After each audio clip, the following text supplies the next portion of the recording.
Wayfarers, Wayfarers. Ladies and gentlemen, may I have your attention, please? We're about to begin the next chapter in this amazing adventure. 3 Wayfarers, 1 Goblin King, 1 Cobra Venom on production. Last episode, it was very lewd. Probably too lewd for you to watch at work, you've been warned. The team went to a nice beach and played volleyball together in questionable swimwear. This time, they found themselves in a dangerous predicament. We ended on a cliffhanger where all 3 of them are hanging on a cliff. What's gonna happen this time? Find out now with Mendax, Nigel, Carl, and the DM, Apoptosis 808. Let's go.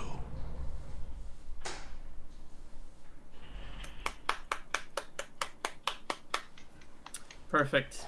Beautiful as always. Good to see everyone once again. Pig, Ash, Neuro, Jimothy. Hope you guys are all doing well and staying safe inside. Not that we really went outside much anyways, but well, you know, extra care now, I guess. But yeah, let's dive right into it like we always do. Where did you guys leave off? Do you remember what was happening last time? I believe some bones might have been having a little bit of a jiggly dance. Last thing I remember, we were walking through a spider cave, and a couple of skeletons started morphing into creatures, and bam, cliffhanger. That is correct. Yeah. So you guys got through the first sort of area where you're attacked by a spider or 2, and you pissed off a griffin that's outside waiting for you guys to come out, have another snack. But you've made it to the second room, and this kind of second area is very filled with bones, we'll say. So again, it's lots of different types, lots of different creatures and animals. They're not just one kind. Some are super old, some are kind of new, but the common theme is they're all dead. And as you were walking through, I believe you got about to the middle of the room or so, and they started moving around and forming up into these humanoid shapes. They're not perfect. There's bones in places that they shouldn't be, essentially, like skeleton, kind of faces. Just, it's all mishmashed together. So there are 5 of them now that have formed up around you guys and are surrounding you and are kind of just staring at you guys. So we'll just jump in right there. What do you guys want to do? You have a second. They're not doing anything. They're not moving. Well, I think our plan so far has been perfect. We went into the place and we tested out fire and we learned. Because we're very smart, we even have a wizard on the team. Thank you, Nigel, for your important tests. As far as we know, these skeletons mean us no harm. What could possibly go wrong? What do you think, team? Should we make an alliance? A rare moment for Kenku to show restraint, but I'll follow your lead. Okay, sure. I'd vote that you're a negotiator as well. Do you think they speak common? I don't know. I don't think they have much of a tongue for any language. They're mostly bone. Hello, nice skeletons. What might be your names? I would like to pose to them. Yeah, you say that. The words echo around the room. It's a pretty large room, and you kind of get a sense for that for hearing your voice kind of repeat. But the skeletons will just short name it to don't do anything. They kind of just, they're chilling.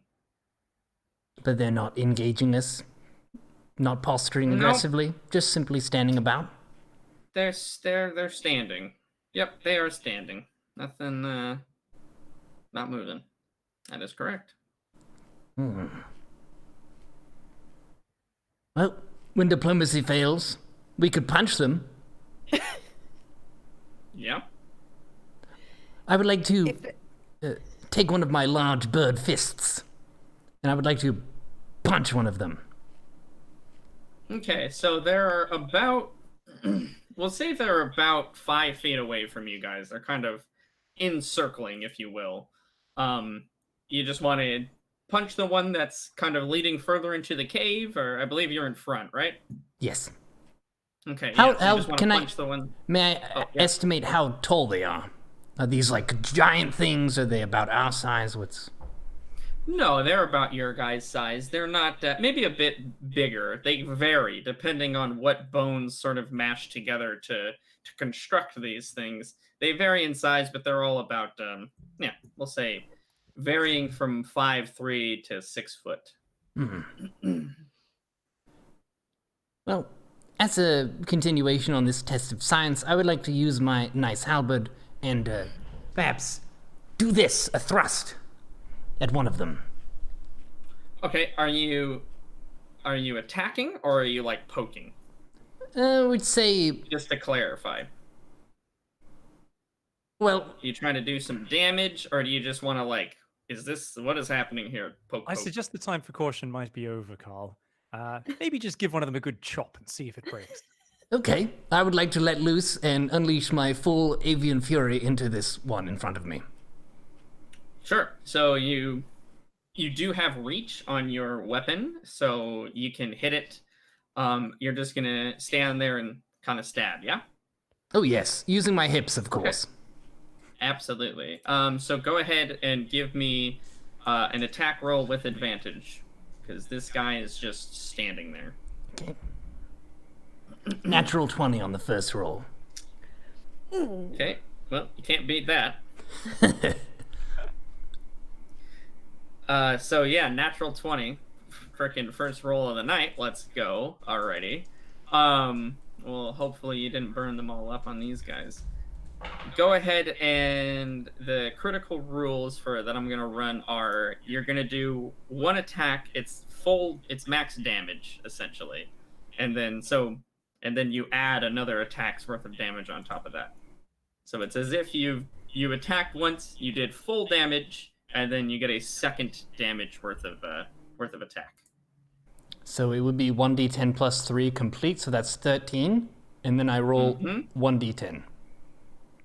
And then you add 3 again. Yeah. Oh my. Yeah, it's big damage to get a 20, my friend. Very Is well. that your first crit damage? Yes, Yeah, actually roll? it is. Okay. I think I'm getting All the right, hang of then. this now. This skeleton is gonna have a bad day. And don't forget to add your additional 1, so it'll be 2 technically for your extra sharp halberd. So that's 14 plus 13. Wow, that is okay. 27 damage. Yes. Yeah. I don't know if you just misjudged your own strength or if you were letting out some emotions that you kept inside and you just had to vent. You're really pissed off about that whole griffin situation. But you stab into this skeleton with the halberd and it just pulverizes. I mean, we're talking about you disintegrate this thing where you hit it, and it completely crumbles to the ground. There are remnants of bone that is left, but I mean, for the most part, this thing is unrecognizable from what it used to be. And there's one less skeleton. There's 4 now. I would like to roll my shoulders a little bit, feeling pretty pleased with myself. Yes. Pleased you are for absolutely deleting this thing from existence.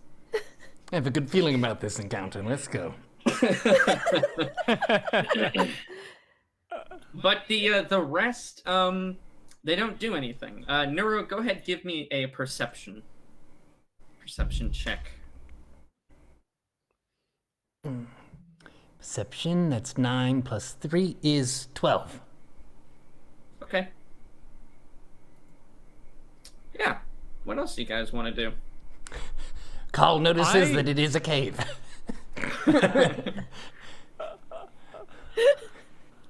And they're still just inanimate. Yeah, there is slight shifts So they're not statuesque, right? They're not perfectly standing still as if they're made of stone, but they are not moving towards you in the slightest.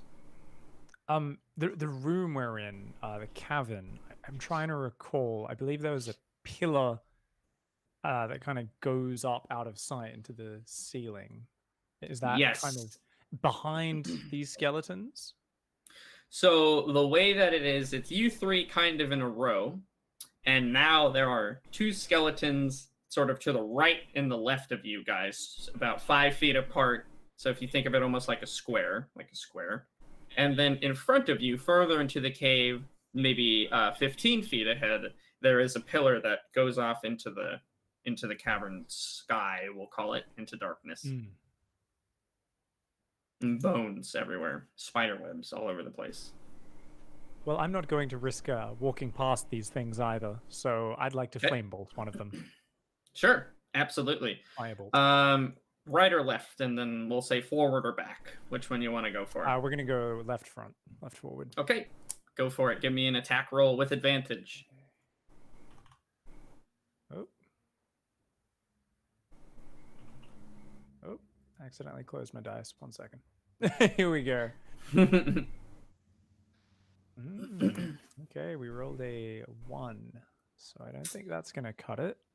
No, but you do have advantage, so that means you get a second. Reroll, isn't it? You get 2d20. You take whichever one you want.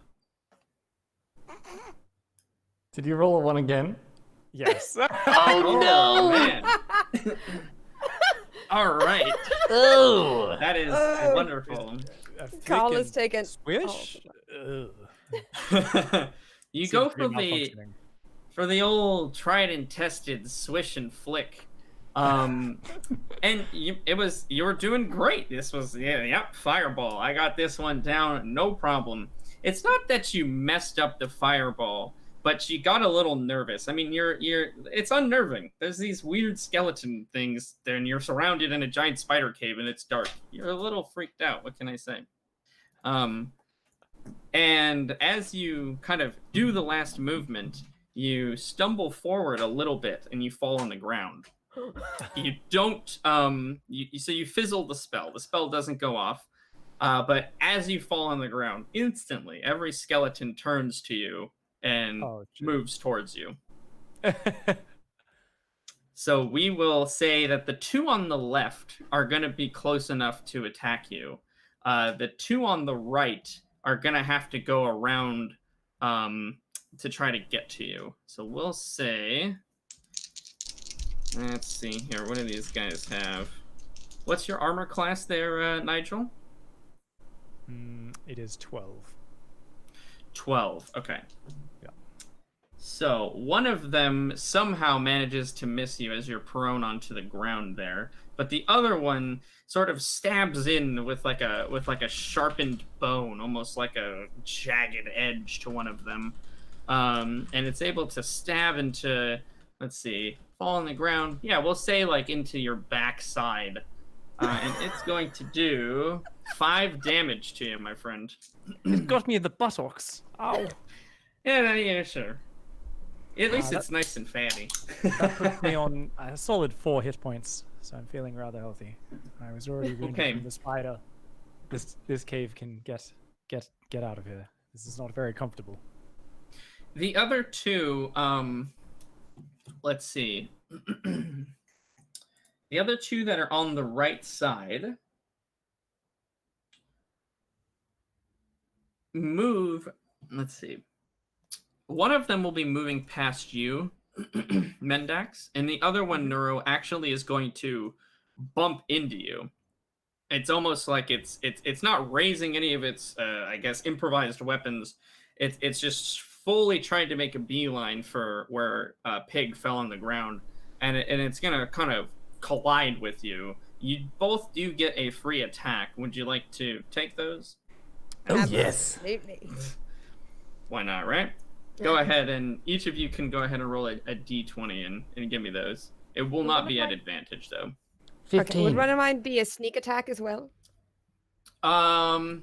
Let's see. How far away, Nero, are you standing in front? Because sneak attack, you have to have Actually, Yes, they have to be within 5 feet of another one of my teammates.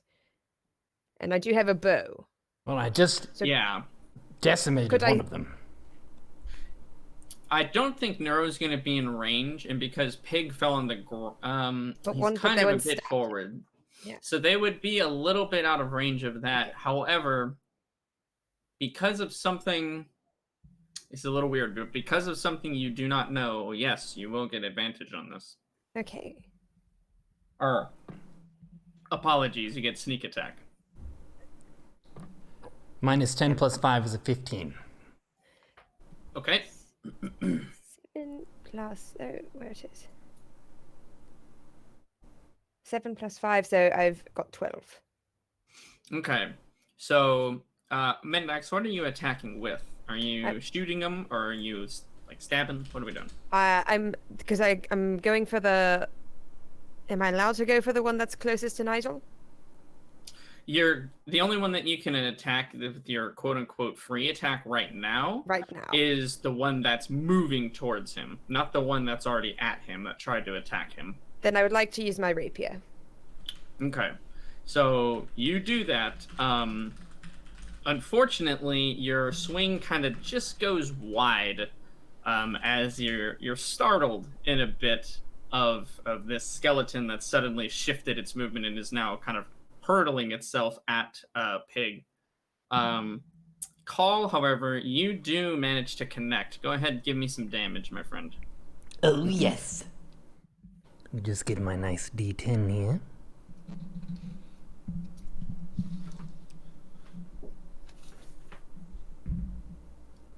Oh, no. Oh, I rolled a 0 plus 3 plus a 1, so it's 4. That's still something. no, that's a 10. Oh, It's it's a not 10. a 0. Oh, it's a There's 10. no 0 on a dice. Oh, my goodness. That's good, then. That's the Yeah. best. I thought I got No, the worst zero roll, like poor The Nigel. 0 is a- Oh no, I rolled this 0. Darn it. There's no 0 in the dice. So that would be a 14 then. That would be a 14. Good Oh, job. good. You did max damage. You should be proud of that. Yeah, you are able to cleave this skeleton in twain as it sort of falls apart underneath the weight of your halberd. Roll another perception for me, Cole. That would be a 9. Do you have any bonuses to your perception? I added them. Oh, all right then. Never mind. All right. The other skeleton is finishing his advance to you, Nigel. And let's see if he is able to make contact. Ow. Is Please no. and he is going to do. Ooh, lucking out, my friend. 3 damage to you. Oh! You're lucky. I feel like 11/12 of my body are in excruciating pain. Ah. All right. Go Checks ahead. Inventory for health potions. I believe Call has some from the druid. And that's about. I don't know if you have. Did it. I use the last charge of my superior one? I thought I had You a charge. did. That is out and done. That's very sad. It was a good potion. It was. It was some god tier potion that cook made. Yes. Only you could have gotten the recipe from him. I tried. I tried to connect with him, you know. You did. I give you that. You definitely tried to persuade him. Share cooking tips. Okay, so just to give you guys the lay of the land. Call, you're kind of in the front. You just back to back destroyed 2 of these skeletons. Boom, boom. Mendax, you tried to do the same. You're in the middle, but you're unfortunately missed the one that you're aiming for. Nigel, you're on the ground within an inch of your life with 2 skeletons that are now adjacent to you, and they're trying to attack you. Go ahead and roll initiative. Woo. Everyone? Everyone. Yeah. Natural 20. All right, Call's going first. what do we get? +2. So 7. I've got Okay. a 9. Okay.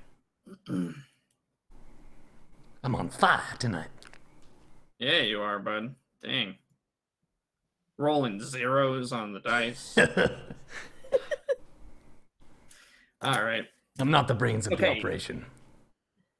Call in some sort of battle trance is just so quick to react. Your turn, my friend. What would you like to do? Nigel is being attacked by these poor, well, not poor skeletons. Poor Nigel is being attacked by these dastardly skeletons.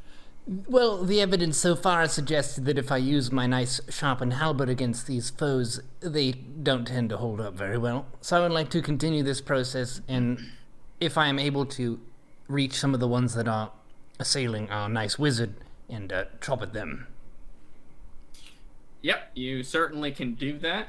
Your halberd has reach. Are you wanting to stay put? Because you can reach them, or do you want to move up to them and try to get their attention or something? If I have reach, I can just hit them. Or I can try to hit them. Yes, indeed. Yeah, go ahead. There's 2 of them. One of them is kind of more towards the back, and one of them is next to Mendax. So, which one would you like to go for? I think the one by Mendax. Okay, I like that decision go ahead. very much. D20. Well, it's like between, it's like kind of Mendax, skeleton, Nigel on the ground. 14. 14. That is going to be totally enough to hit. Go ahead and give me some damage. Let's see, roll another 0. I did! 0 All right. damage. I mean, 14. Can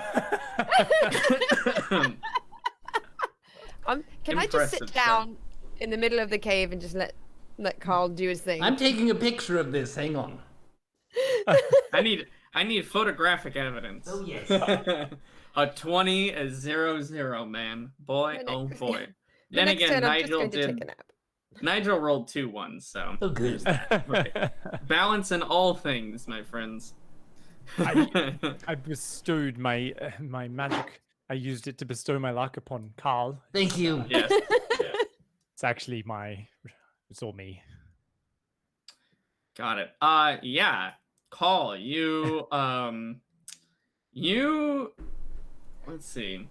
Photos. It's Are you, loading. are you going for a stab, or are you going for like a slash, or what do you want to go for here?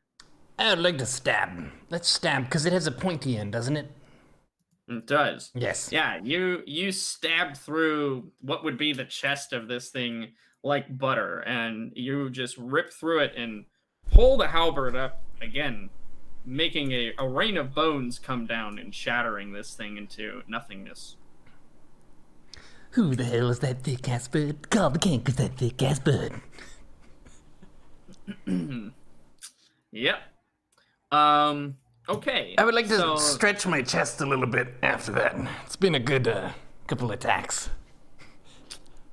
It has been a very damageful couple of turns for you there, Cole. Yes. You're shredding my poor skeletons, man. What did they ever do? Okay, next in line is the skeletons' turns, but you would actually not know that because you wouldn't have guessed that because the single skeleton that is left is just standing there. So, go ahead, Mendax. Oh, then I think I would like he's not even moving towards Nigel anymore. Nope. He's just standing there. YOLO, I'd like to stab him with my rapier. Okay, sounds good. Roll a perception. 2. All right, go ahead and stab him. That's right, I'm going to stab the shit out of him. Allegedly. Indeed. All right, 17.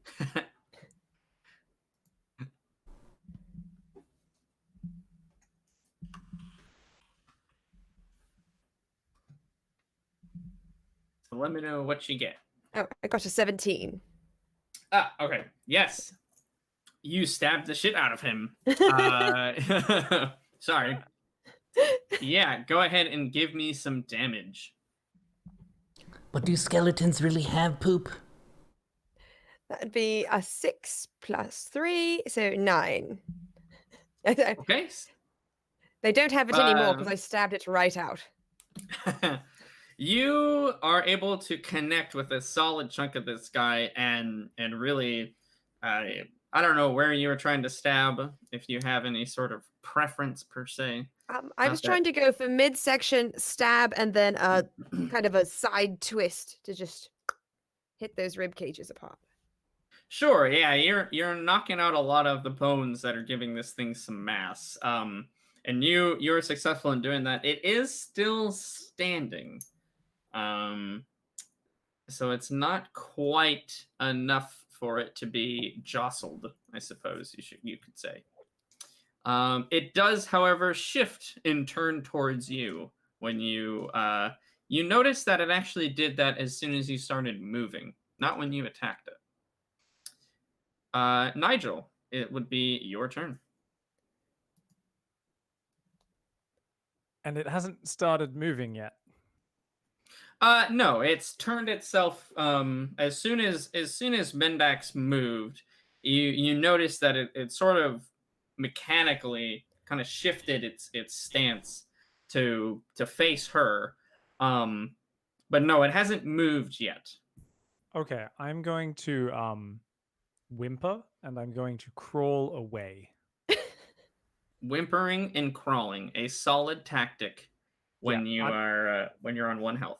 The last time I tried to firebolt didn't work out too well, so I'm gonna let these two handle this, and I'm gonna just go back as many feet. I guess if I'm crawling, I can probably only go about 15 feet back.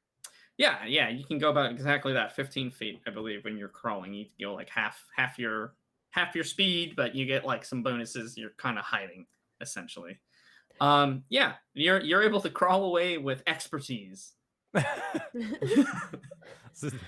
I've practiced it a lot. Yeah, so if that's all you want to do, that is no problem. We can go back up to Call's turn there. Enjoying my battle trance? I would like to roll. Are you serious? What did you roll? He hit a 20. He hit another 20.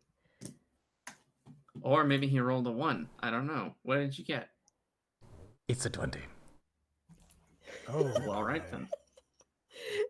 Save the griffin, goddamn. I know. I was gonna say, I hope you save some of this for the fucking bird. Someone is blowing all the luck on room 2 of however many are left in here. Oh man, I love it. All right, go ahead and tell me how you destroy this skeleton, my friend. I would like to be in a sort of flow and say, the bird who's the thickest, the bird who's the quickest, and I'm just moving around with my halberd in a way that looks slow and fast at the same time. And then I would like to bring down the thunder in a sort of diagonal, sideways slashing maneuver.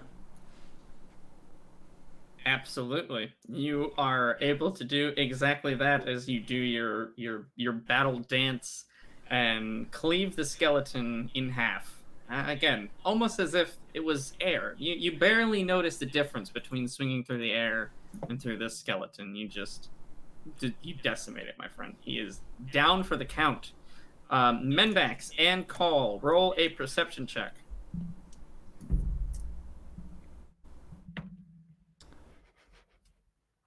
A 3. 17 plus. Good Lord. 17 plus 3. It's 20. All right. You guys are super good at doing combat damage, but really suck at noticing stuff. That's okay. Wait, 20 isn't good? 20 is great. You're good. It just took you 5 or 6 tries, but we got there. We got there, and that's what matters. I just needed to clear the field to figure out what was going on. Exactly. You notice, Call, from the, I don't know, it's the battle trance that you're in, or maybe you're just heightened senses. Maybe you just have a particular hatred of skeletons. I'm not sure. But you notice the way that this thing crumbles to the ground is a little strange. And what I mean by that is, like, the bottom half of it falls to the ground, while the top half lingers in the air for a second before kind of just collapsing the rest of the way from the force of the impact.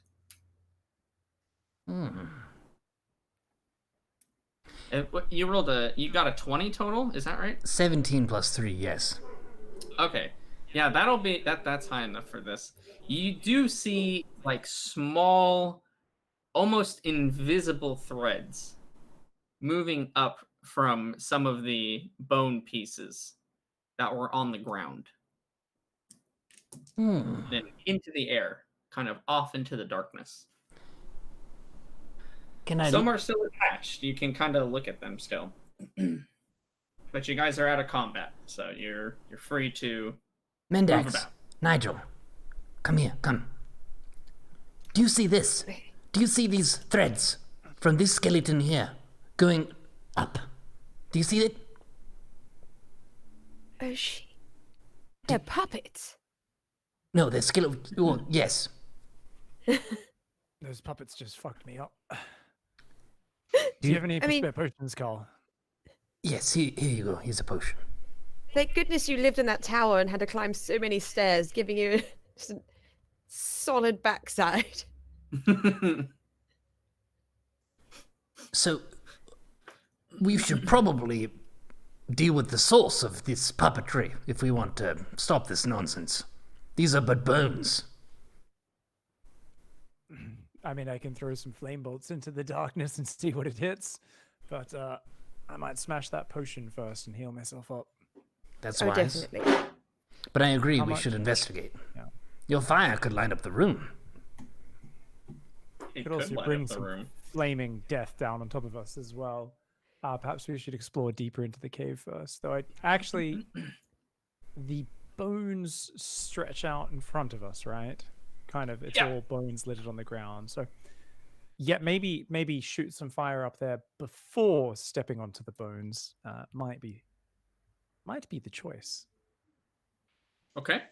What's the are you hitting that potion first? I'm gonna hit or- that potion first. Sorry, what's the rolls for that? For the healing potion, that's a great question. Where are my notes? There it is. I believe they were. Let me look at. Oh, is this still one of the super potions, or was this just a No. regular? This was You a guys have used those up, I'm afraid. damn. Dipped our fingers in one too many times. Uh-huh. You ran out of your perfect potions. Okay. How many did I give you guys? Yeah, I gave you guys 4. Yeah, okay, they're just the regular ones. So that is going to be, you can roll 4d4 plus 4. 4d4. Damn. Mm-hmm. All right, so we've got ourselves a 3, a 3, a 2, and a 3. All right, Very so good. And you can that's add 11. 4 to that. Okay, well, as always, every health potion is overkill on my rather slender and absolute lack of muscled frame. Yes, back on 12. You're hit feeling points. good. All right. And then is Call, you're the ones that are carrying that, right? Yes. Okay, I don't see it in your equipment inventory, but you can just make sure you put down the 2, we'll just say potions of healing. I have 2 remaining. We had 3 originally. Yes. Oh, I actually gave you the wrong stats, Pig. It's supposed to be 2d4 plus 2. That felt a little strong. But I think... for a regular one. Okay. Yeah, my bad. The first 2 rolls there were. It was 3 3, and 3, 2, 3, yeah. So it should be plus 8. So I'm back to There the you go, 9 plus point 8. then. My There we go. mistake. I apologize. Cool. Not quite good as new, but good enough. Pretty close. I'll say pretty close. Okay, so yeah, you have 3 potion of healings left, Call, in your fire breathing potion. But I see you didn't miss that one. That's in there. Okay. Alright. Pig is So- feeling better. Okay. Well, I feel a little healthier. Time to go with the tried and true precision tactic of shooting a firebolt up into the darkness and seeing what it hits. So, let's look up, guys. And I'm going to pull my bow out as well. Watch out, it might blind you a little. Whoosh. Okay, so you don't have to roll, anything. It's an at-will spell. And this thing can travel 120 feet. So that is very fucking far. Let's see. When you shoot this firebolt into the air, it illuminates the room. It's not like a blazing sun by any means, but it is enough light to get an idea and see around you guys for a short distance. You see this thing travel up. I don't know exactly how fast firebolts are supposed to move through the air. We'll say it's going pretty quick.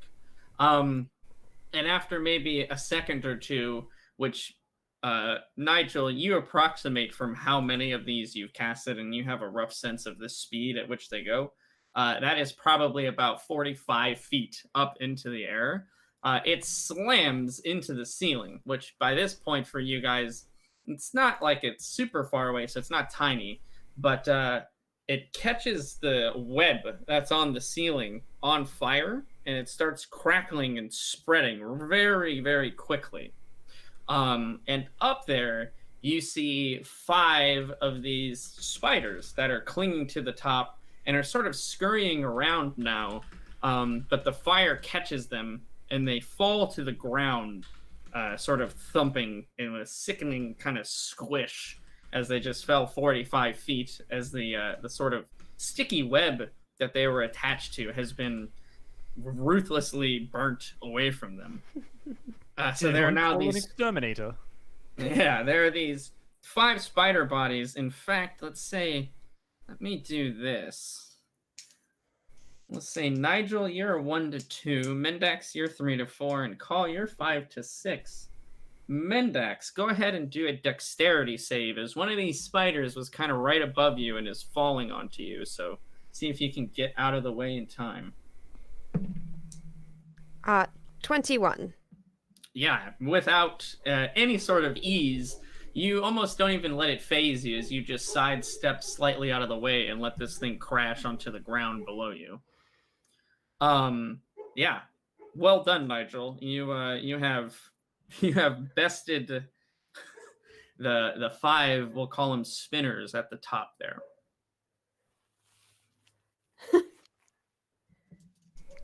That was rather awesome.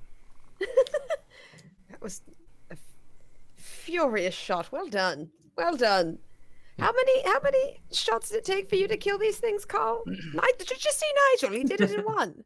Did they all perish? They're dead? Yeah, they fell 45 feet. They're dead. Oh, They're my goodness. Super dead. Yeah. There's ichor and whatnot spilling on the ground.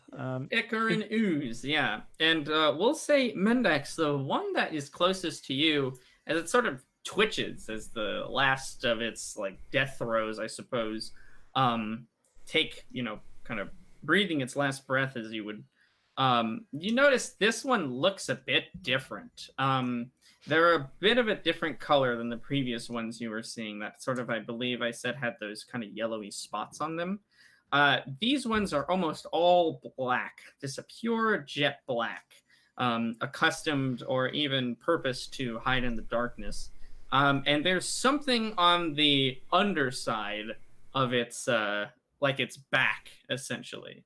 So if you can picture it, a spider kind of clinging to the ceiling, it's fallen straight down, and its legs are in the air, but there's something kind of propping it up. There's something on its back, and you see that each of them are similar, but you won't be able to tell what it is unless you flip them over.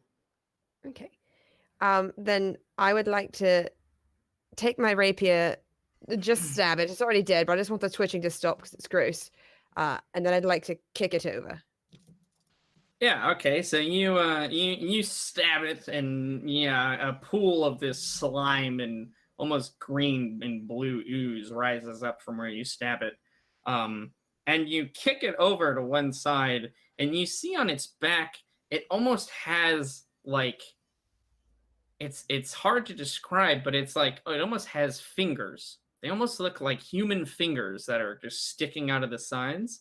And you see that there are those webs that are around each of its fingers, each of its digits.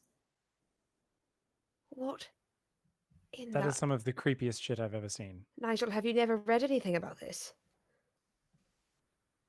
One moment, let me consult my memory by rolling. What are we rolling for here? You would roll nature. We're gonna say you have never heard of these things in your life. You've heard of spiders. You're again by no means a nature expert, but Yeah. this is complete. You've never heard of anything that had almost human-like fingers coming out of its back. I've never heard of anything like this. I mean, it doesn't look natural. Does it look like it's evolved that way, or does this look more like it's something that's been attached almost or modified onto it? Is it? That's a good question. No, it doesn't look like it's been like attached or sewn on, or if it has been. I mean, you're familiar with types of magic that will transform and kind of modify, right? So you've seen people that could turn into different animals. You've heard of people that can temporarily turn their arms into monstrous kind of claws. So it's not out of the realm of possibility that these spiders may have been magically altered in some way, but it doesn't look like it was done in a crude way. Or they could have evolved. You're not 100% sure. Yes, it's incredibly creepy either way, but I've got no idea. I've seen ghouls, giant octopus, auto forest goose babes, but I've never seen this. Should we cut a couple of them off and take them with us? Oh, we want some spider fingers. Sure. I don't. Yes. If they're this rare, I just feel like we should have some spider fingers. I wouldn't You mind a can do whatever necklace, you want. Maybe make a trophy. Can I make a couple earrings out of the spider fingers? I have heard the venom sacs could be useful to make poison or to sell potentially. Is that something you've ever heard of, Mendax? Have let me think. Let me consult my memory. I love it. Yeah, I who mean, says there that? are You two are definitely weird. people who have taken poison from spiders and repurposed it. That's how they make anti-venom. That's one very useful thing that you can do. And there are like assassins and poison crafters who can harvest that venom and create some pretty nasty concoctions. To you, Mendax and Nigel, it's pretty much useless unless you're trying to harvest it for a specific purpose or bring it to someone who can do something with it. For instance, the druid Navilla back at the village said that if you can bring her the poison gland of like the brood mother spider that's in this place, mama. she thinks she can craft that into something for you guys. Gotcha. Yes. I mean, we can always. There's no harm in if I'm going to be cutting fingers off anyway. We might as well try to get a bit of venom and just save it, for a rainy day. But I don't think we could do anything with it now. Do you have a flask? The rotting sheep room kind of grossed me out, but this, this is fresh. It doesn't smell too bad, and why not? As long as we don't dilly-dally too long. Yeah. Sure. Mendax, go ahead and roll a nature check just real quick. Oh God, am I going to vomit on the spiders? Well, I hope Probably. Where is my... Do I have any bonuses to nature? Yes, I do. Okay, so 11. Okay, 11. Not being versed in, we'll say, animals and things like that, spiders and insects, you don't know where you would have to cut or what you would have to do to extract that venom to keep it in like a safe place or whatever. You could try. You've got 5 attempts to do it if you really, really want to. It's going to take you some time, though. I'm proficient in nature. Perhaps I could be of assistance. Yeah, you can try. I have an empty health potion flask that I just smashed. That's perfect. Yeah, that would be good. That would be good enough. Sure. Maybe Mendax and Call could collect enough venom to fill that potion, depending on what Call rolls here. Did you train in spiders, Call? We'll find out. 12 plus 3 is 15. Okay, you understand the general area that the poison should be stored in for a spider. It's a gland, right? Kind of, um, I don't know where the hell it's supposed to be, but you know where it's supposed to be. Um, Basically. So you can, again, you have 5 tries to kind of get at this thing. If you and Mendax are hell-bent on getting this poison, I'll say that between the 5 spiders and enough trials, you're able to harvest enough poison to fill one of the, to fill the flask. Excellent. Perfect. How many fingers can I get? There's 10 on each spider, so however many, that's 50 total. Some of them have been kind of crushed as they landed on their backs, so we'll just say that. Let's see here. We'll say that actually most of them have been crushed, and there's about 8 that look good enough to cut off if you really want them. Perfect. Yes, I would like 8 spider fingers. Okay, you have 8 spider fingers. And you see now, as you're holding these absolutely terrifying looking digits in front of your face, the inside of it, it's not the same kind of, it's not really muscle like a spider would have, but it almost looks as if it's like a humanoid type of muscle structure.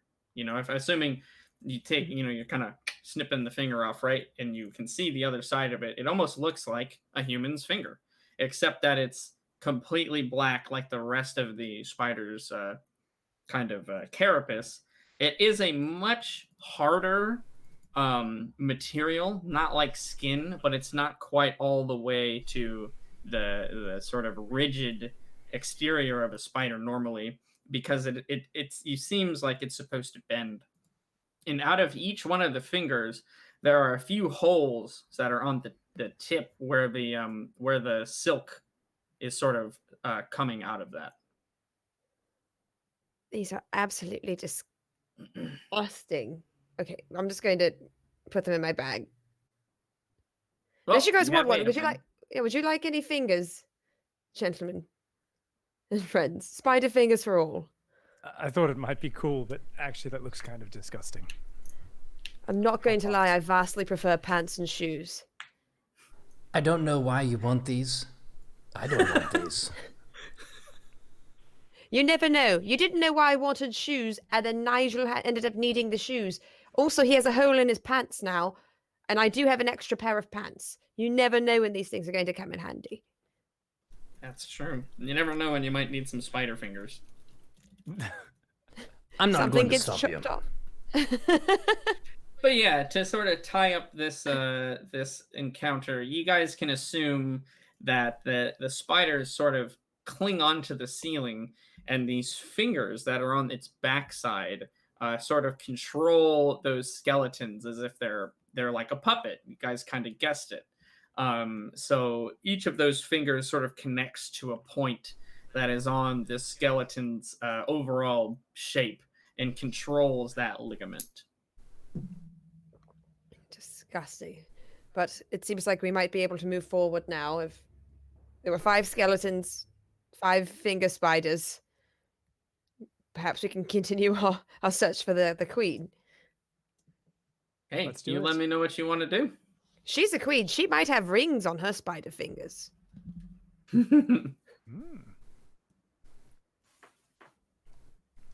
Yeah, you carrying on to the next room, or what are you guys thinking about doing? Yeah, I was Lead us through thinking the of, boneyards, Carl.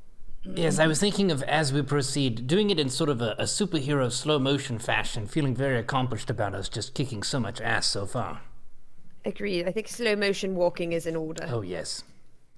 But I'll be a few paces behind because I've been bitten and stabbed multiple times already in this dungeon, and I feel kind of shit. So I would like to, at all moments, while walking slow-mo, steadily fall behind you guys and, as always, cower. Well, you are more of a range specialist after all. Yes, I'm also quite adept at crawling and whimpering. You You know, you have your not everybody proficiency is. You bonus should be on that proud one. of that. That's true. Okay, so Only we the are... Proud? great warriors I was with covered my back better. If only. We are advancing in glorious fashion through this cave. Okay, in glorious fashion, you advance. You guys still have torches lit, if I'm not mistaken, from your last session. Yep. I believe each of you was carrying a torch. I know Nigel was. Has that changed at all, or do you want that to change at all? I think Mendax put out hers because we didn't need all three. Right, I put Okay. mine out. Okay. So Call and Nigel, you guys are carrying the light. Call, you're leading the charge, if you will, strutting around, and anyone who can see you is, wow, that guy must be a pretty proud bird. Are you going to go to the left or the right of the pillar that's in front of you? Well, I believe previously Nigel said that for any dangerous chasms, caverns, dungeons, or so on, you should keep to the left. Keep to the left. So I'll keep to the left. Keep to the left. A solid Yeah. policy. It is a policy indeed. We'll go that far. So you keep to the left of the pillar. You can see that to the right, this room does extend kind of. Room is the best word for it. It extends down a bit farther and kind of curves off to the right. You can go that way if you want to, but there is another opening to your left as well that's leading deeper into the mountain. Did you say there's a passageway to the left? There is a passageway to the left. Well, then I would like to keep to the left. Keep to the left. Okay. Yes, you come up to more of a junction as you travel forward, leaving this room filled with bones behind you. As you're traveling up to this junction, I want each of you to roll a perception check. A natural 20. Okay. This is my room. I can feel it. An My section of unnatural the room. 20. Okay. I got a 16 plus 2, 18 for me. Very high rolls. Each of you notice that when you come to this, it's sort of a junction. The pathway splits off to the right and splits off to the left. But in the middle where that is, there's almost this rough semicircle that looks like it's almost cut out and placed back down there in the ground. So yeah, you see this, it almost looks as if there's like a flap, like this thing folds up. And you see that as you walk into this room. It each catches your eye, apparently.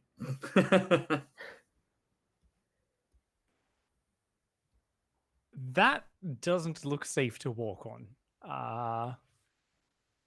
That looks incredibly creepy. I'm going to look up. How high does the ceiling go? Can we see the ceiling?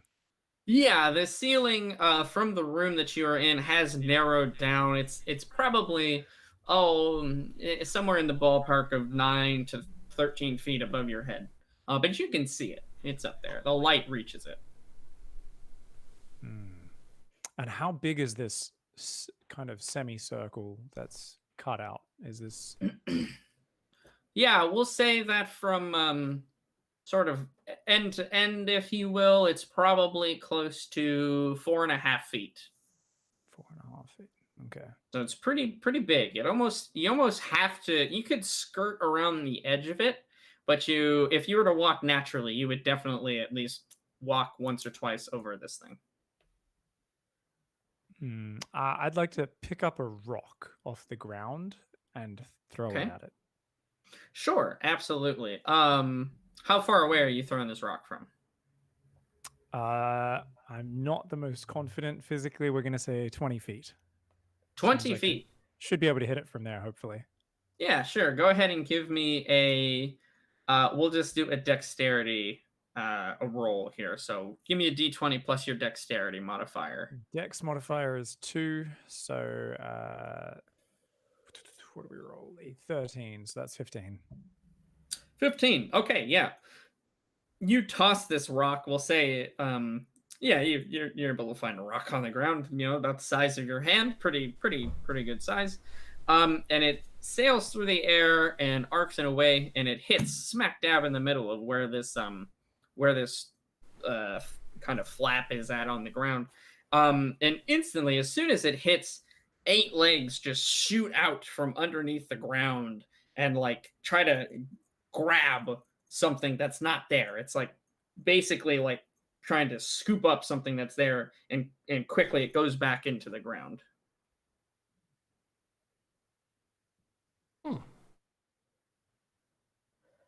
Another Those are nice spider. Spider legs as well. Yeah. Oh, yes.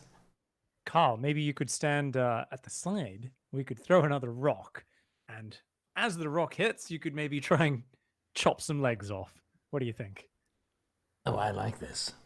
Could we do a dual attack? I could stand on the other side with my rapier and slash at them. A pincer move. Yes, exactly. Let's just make sure we don't turn our backs on any other threats at the same time. But it's physically possible for us to do that. I'm gonna find another good fist-sized rock if I can. Yes. So Call is able to get within range where he could strike this thing. It looks like the legs extended out about 5, well, not 5 feet, but you saw like it pushed itself almost out of the ground. So while staying out of range, Call could attack this with his halberd because he has a 10-foot reach on it. Mendax, you would have to get kind of close, which you can, and you can do that. But I'm just letting you know before whatever happens. Perhaps an arrow shaft from the other side might be safer since your rapier doesn't have the same reach. That's true. I can just shoot for the body, which we know is under there somewhere. Yeah, absolutely. Okay, yeah. So is that what you guys are gonna do? Yes. Hells yes. All right, Let's- I like it. Let's go ahead and get another dexterity throw from Nigel. And that's a 6 this time, including the modifier. All right, the throw goes wide and kind of clambers onto the wall behind this trapdoor, if you will, and smashes into dust. Oh, hold on a moment. Let me find another. I didn't have a chance to play catch fine. much as a child. Yeah. Your balance is just off because of being stabbed in the butt. It's fine. It's true. Precisely. All right, let's see another one. Rolls d20. 18 that time. 16 plus 2. All right, you're able to refine your aim once again, remembering how you threw it the first time, and you throw it in a similar arc. It hits the trapdoor, and as it does that, Call, give me a d20 roll for your attack. Hey, spider, spider, spider, hey, spider, spider, hey. 17 plus 5. Okay, and Mendax, give me a roll for your bow shot as well. 14 plus 5, so 19. Okay, so each of you are able to connect. Go ahead and give me the damage that you do with each of those. Mendax, you will get sneak attack on this. Yes. Beautiful. You're joking. D6. 1d6 plus 3. Oh, a 9. Okay, and Did then plus your Carl's sneak dice attack damage. enchant itself again? What did you roll? A 0 again, Call, or something? Hacker, dude. An extra d6. And that's another 9. Oh my lord. Sorry, 6. you're- Another 6. So 9 that- and 6. It must be that luck charm that I cast on us before we came in here. That's exactly 14. it. I told you this was my room. 14. All right. So Call gets a 14. Mendax, you get a 15. Is that right? That's correct. All right. So Call, you're able to take off a solid chunk of legs, about half of them, as you cleave down the halberd onto the ground and rip it back towards you. You slice off 4 of the spider's legs that are now sort of popping up and down, as almost like it's in a frying pan. And Mendax, you shoot an arrow into the kind of darkness that is underneath this trap door, and you hear a screeching kind of wail almost, and the 4 legs retreat back inside, and you hear nothing.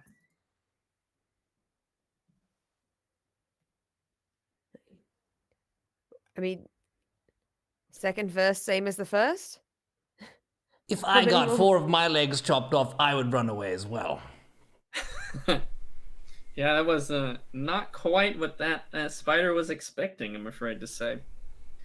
Yeah. How would you like to proceed at this point? You guys did a solid amount of damage. So there's like the covering. Is the covering like a fabric covering? No, so it's like a dirt and kind of stone. It's the same ground that you guys are walking on, but this spider has sort of fashioned it with web in a way that it can kind of just burrow underneath, if you will, into this little hole, and then pop up the covering real fast and grab whatever walks near it or close Now to might it. be a good time to burn the shit out of that covering. Yeah. You guys can Okay, do whatever I'm you going want. to start trying to just toss some flame bolts at the covering and see if I Okay. can burn it out without actually stepping too close to it. So still from about 15 feet away. Oh yeah, you could be. Again, the range of this spell is 120 feet, so you can you can be very far. Yeah, as long as Carl and Mendax are closer to it than me, basically. Yeah, So about 25 feet away, I guess. sure, I'll sure.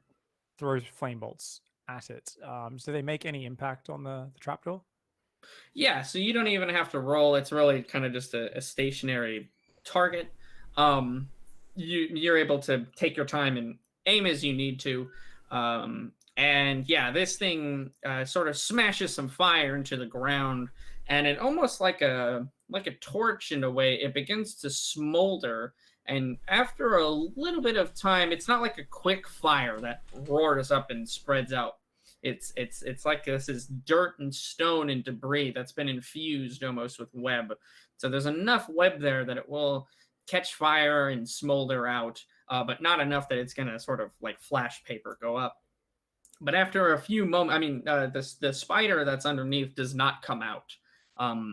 But you can see the trapdoor is losing its integrity as the web that's kept it together is beginning to be burnt. And it starts kind of crumbling in certain areas, and there's no movement, there's no sound from beneath there.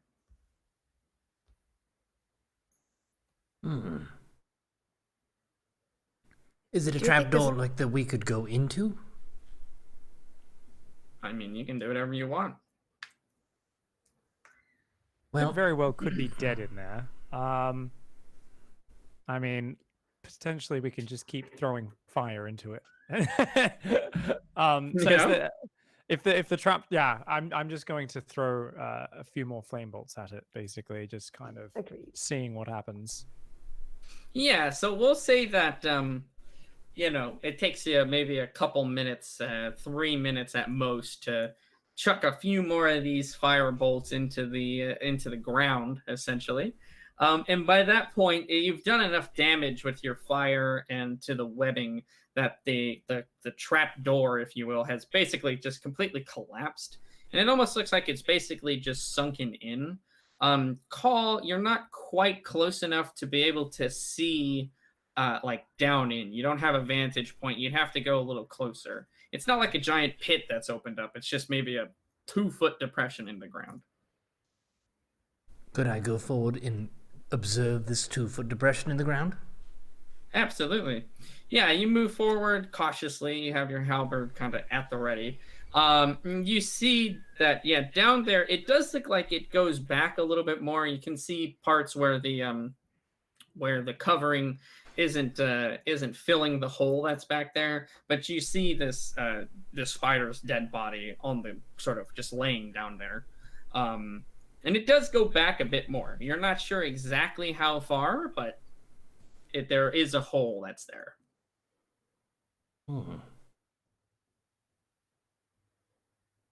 So there's the option of we could proceed through the cave on the level we are now, or we could go down into this tunnel system.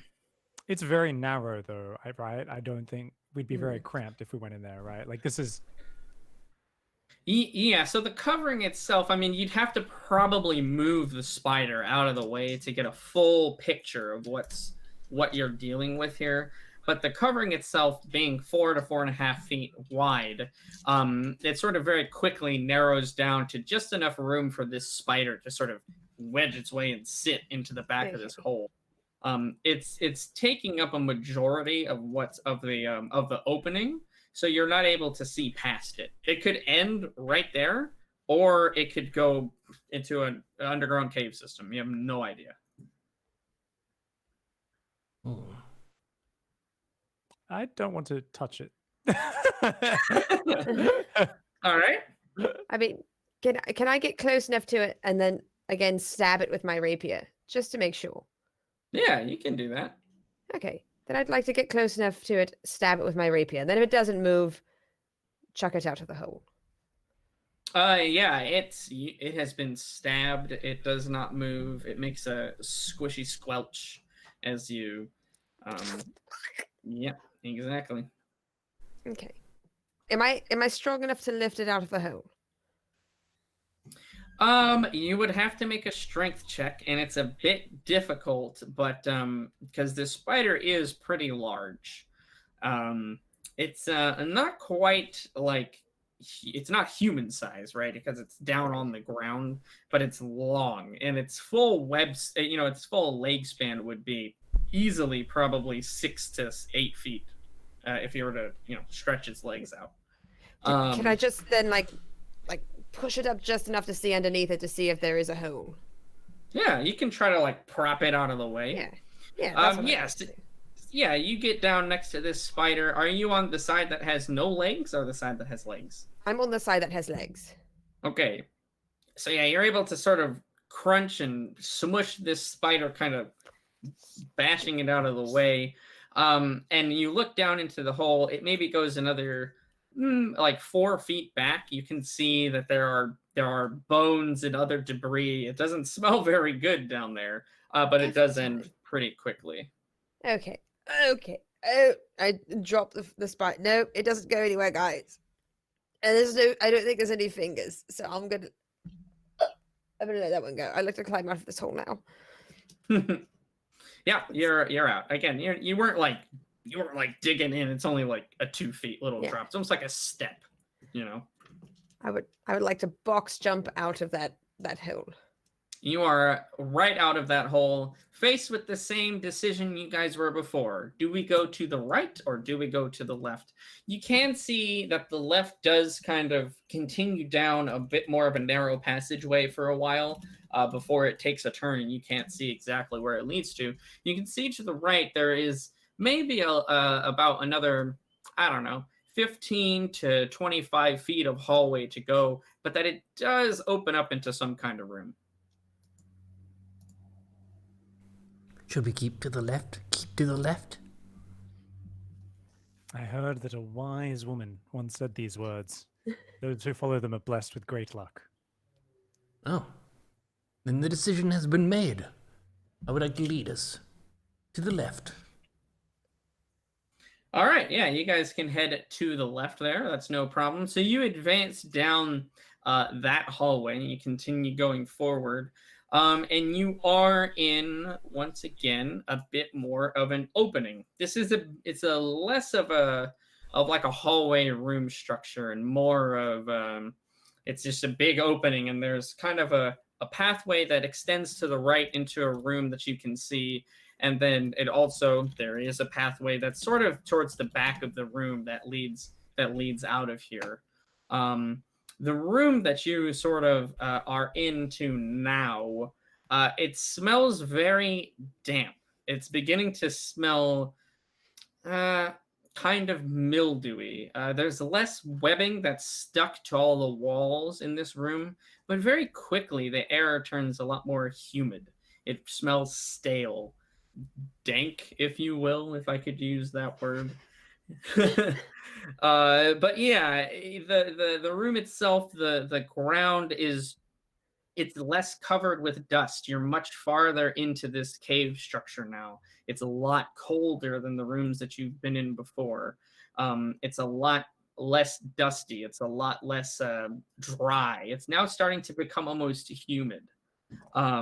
And so, yeah, you see that there is a pathway that does extend to your right into a small room that has sort of what you can make out call, as you're the first one who enters, sort of a mound of something there. And then the room itself that you're in extends to the back, but you don't see anything of particular interest in this room. There's nothing of notable, nothing too big happening in this room. Could we investigate this mound to see what it's comprised of? Yeah, absolutely. You guys can head to the right. I once again, as a person who's had spiders drop on me and bite my shoulder to pieces, I'm going to observe the ceiling again. Can we see the ceiling? That is a very smart thing to do. Let me take a look here. Yeah, the ceiling extends up about kind of just out of sight. You're losing a lot of fine details when you look up that high. You gauge it's about anywhere from, I don't know, 14 to 23 feet up there. You're not 100% sure exactly how far up that roof is. But you know that it's far enough that you can see the top, but it's getting a bit dark. You don't see anything moving, and you don't see anything out of the ordinary. You can take a longer time, and we could do a check if you want, to see if you do see anything like moving for a while if you want, but that's up to you and how long you want to wait here. Guys, I might just once again do a little bit of spider foraging with a flame bolt to the ceiling so that I can light things up again. I think that's Yeah. probably a good idea. Cover I mean, my the back last for a one, moment? the last ball you shot at the ceiling was pretty amazing. So I'm all for it. Yes, I'd rather there not be any more puppet skeletons. I'll just cover my back and I'll just shoot one directly above me. Okay. Yeah, sounds good. Yeah, so you shoot a firebolt off to the ceiling, arrives there basically instantly. But instead of catching fire, it kind of almost just looks like it hits stone and goes out. In the brief flash of flame, you don't see anything of particular notice. You see, again, stalactites, the shadows are kind of playing and dancing along the walls and the ceiling because you did just shoot a projectile burst of light. But you don't see anything that's like, that's a spider. Well, it doesn't seem like there's nearly as much webbing in here, and that looks like stone. So let's check out this mound in the other room, I guess. Absolutely. What is the moving order for this room here? I'll call first. I'm guessing, Nigel, are you whimpering in the back still, or would you like to be in the middle in a safety sandwich? Since we checked the ceiling here, I'll be at the back.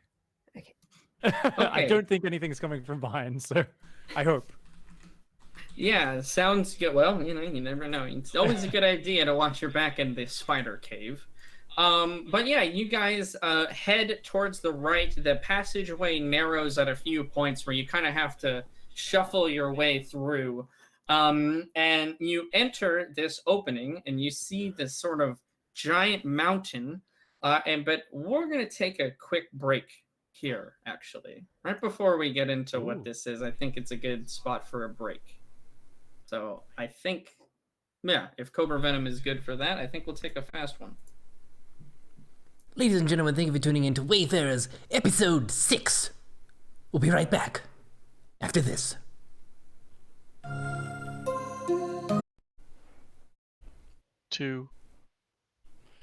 Ladies and gentlemen, welcome back to Wayfarers Episode 6. My name is Jimothy Stubble Bubble, and the team has just arrived into a new room. What lies in store for our Wayfarers? Find out now in Part 2 of Episode 6. All right. So, yeah, you guys enter this room, and first off, we'll just kind of go over the relative size. It's about, we'll say, 15 feet across or so, almost in a loose triangle, almost like between a triangle and a circle, somewhere in there, with the point of the triangle being the opening that you guys have just come through. You don't see any other exits to this room except for the way that you came through. But you can't tell for sure because in front of you now is sort of a giant mound, is the best description that I have for it. Call, you have a torch, right? Yes. Okay. As you enter the room and sort of start to illuminate it with your light, you see a couple of smaller, much smaller spiders, not quite like, we'll say, regular size, but much smaller than the ones that you guys have been fighting, scurry off of this mound and towards the back of the room. You do see that there are sort of these small holes that are in the back that they kind of crawl up into. The mound itself. Chihuahua-sized spiders? Tarantulas. Yeah, Chihuahua size, pretty good size. Yeah. So little spider Chihuahuas just kind of make their way to the back of the room and make their way through these holes. The mound itself is a mixture of web and what could be best described as mummies, essentially.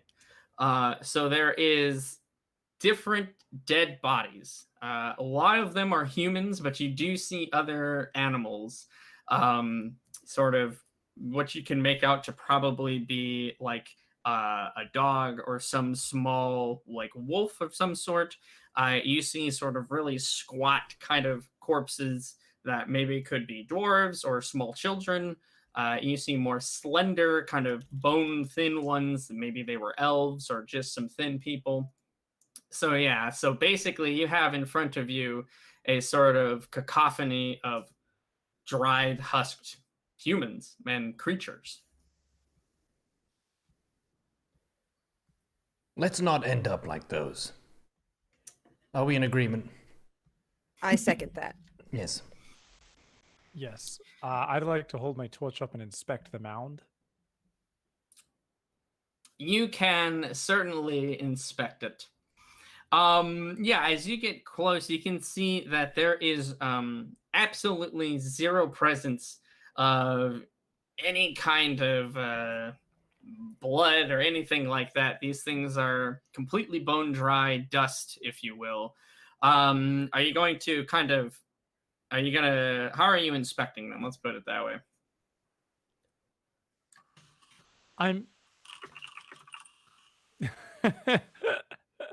I'm going to bend forward to look down at them, and then I'm immediately going to get kind of freaked out and look up, because that's been the thing I learned after I got bit in the first room in this cave, and I'd like to check the ceiling again. I'm a little paranoid. We're gonna make you afraid of ceilings now. Yeah, so you bend down. You've seen mummified remains of bodies before. There do exist some prominent figures in history that exist in sort of, I guess, museums, tombs, and things like that. So these are very, very reminiscent of that. You can see that in each of them there are sort of pincer-sized like holes that are in them, sort of where you can imagine their internal organs and things like that were eaten by the spiders after they were liquefied, right? So you have no doubt in your mind that this is sort of where they discard the carcasses of whatever they have had their way with, I guess is a way you could explain it. As you look down and then immediately freak out and look up, you can see, and you sort of hold your torch to the roof, if you will.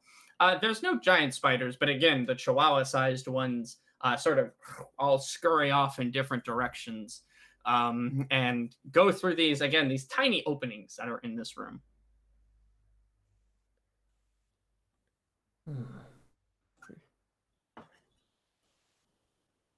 This place gives me the pause on. heebie-jeebies. Yeah, we'll pause on you, Nigel. Then Dax, call anything you guys want to do. I'm very creeped out.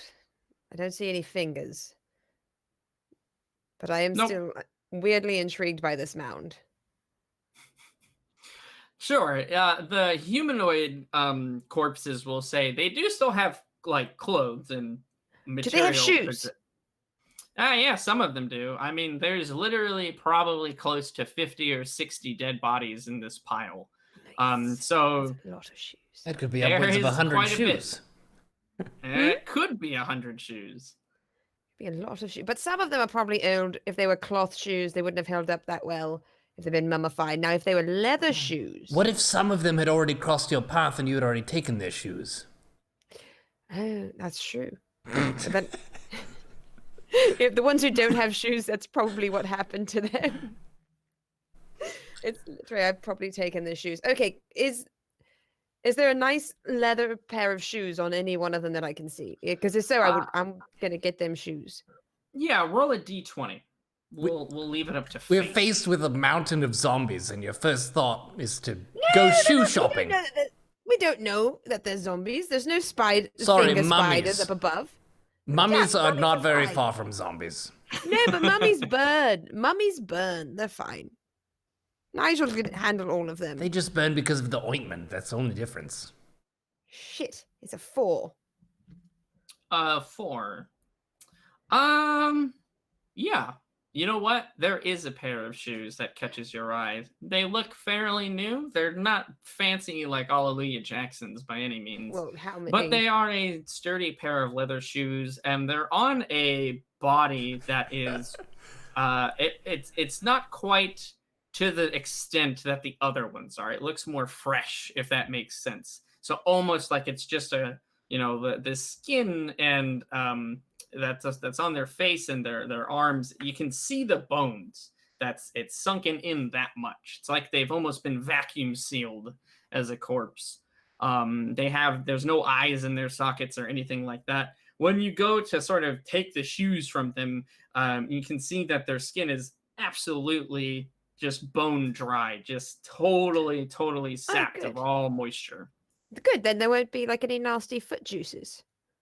Yeah, probably not. Glass half full. Give me are them you taking- shoes. Yeah, okay, so you're taking the shoes. Give me another d20. Definitely. Well, I'm definitely going to try to take these shoes. Yeah, 18, baby. Give me those 18. shoes. Fantastic.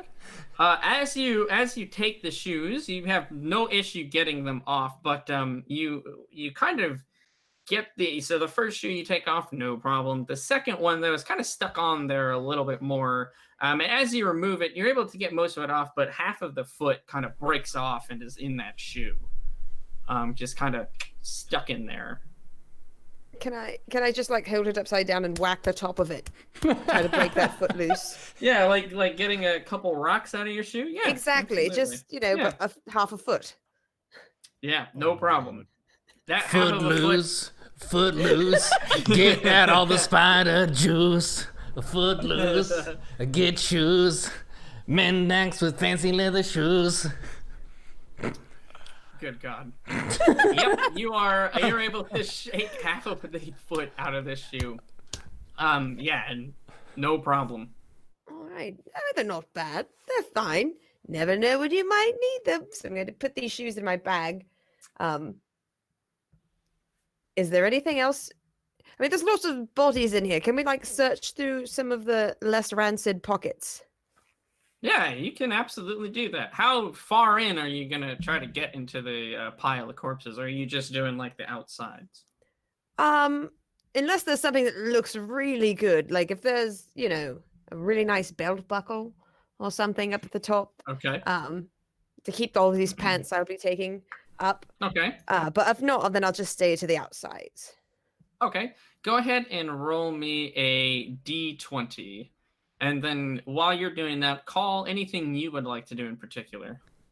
So, Mendax, were there any scarves or anything I could look for on this shopping mission, apparently?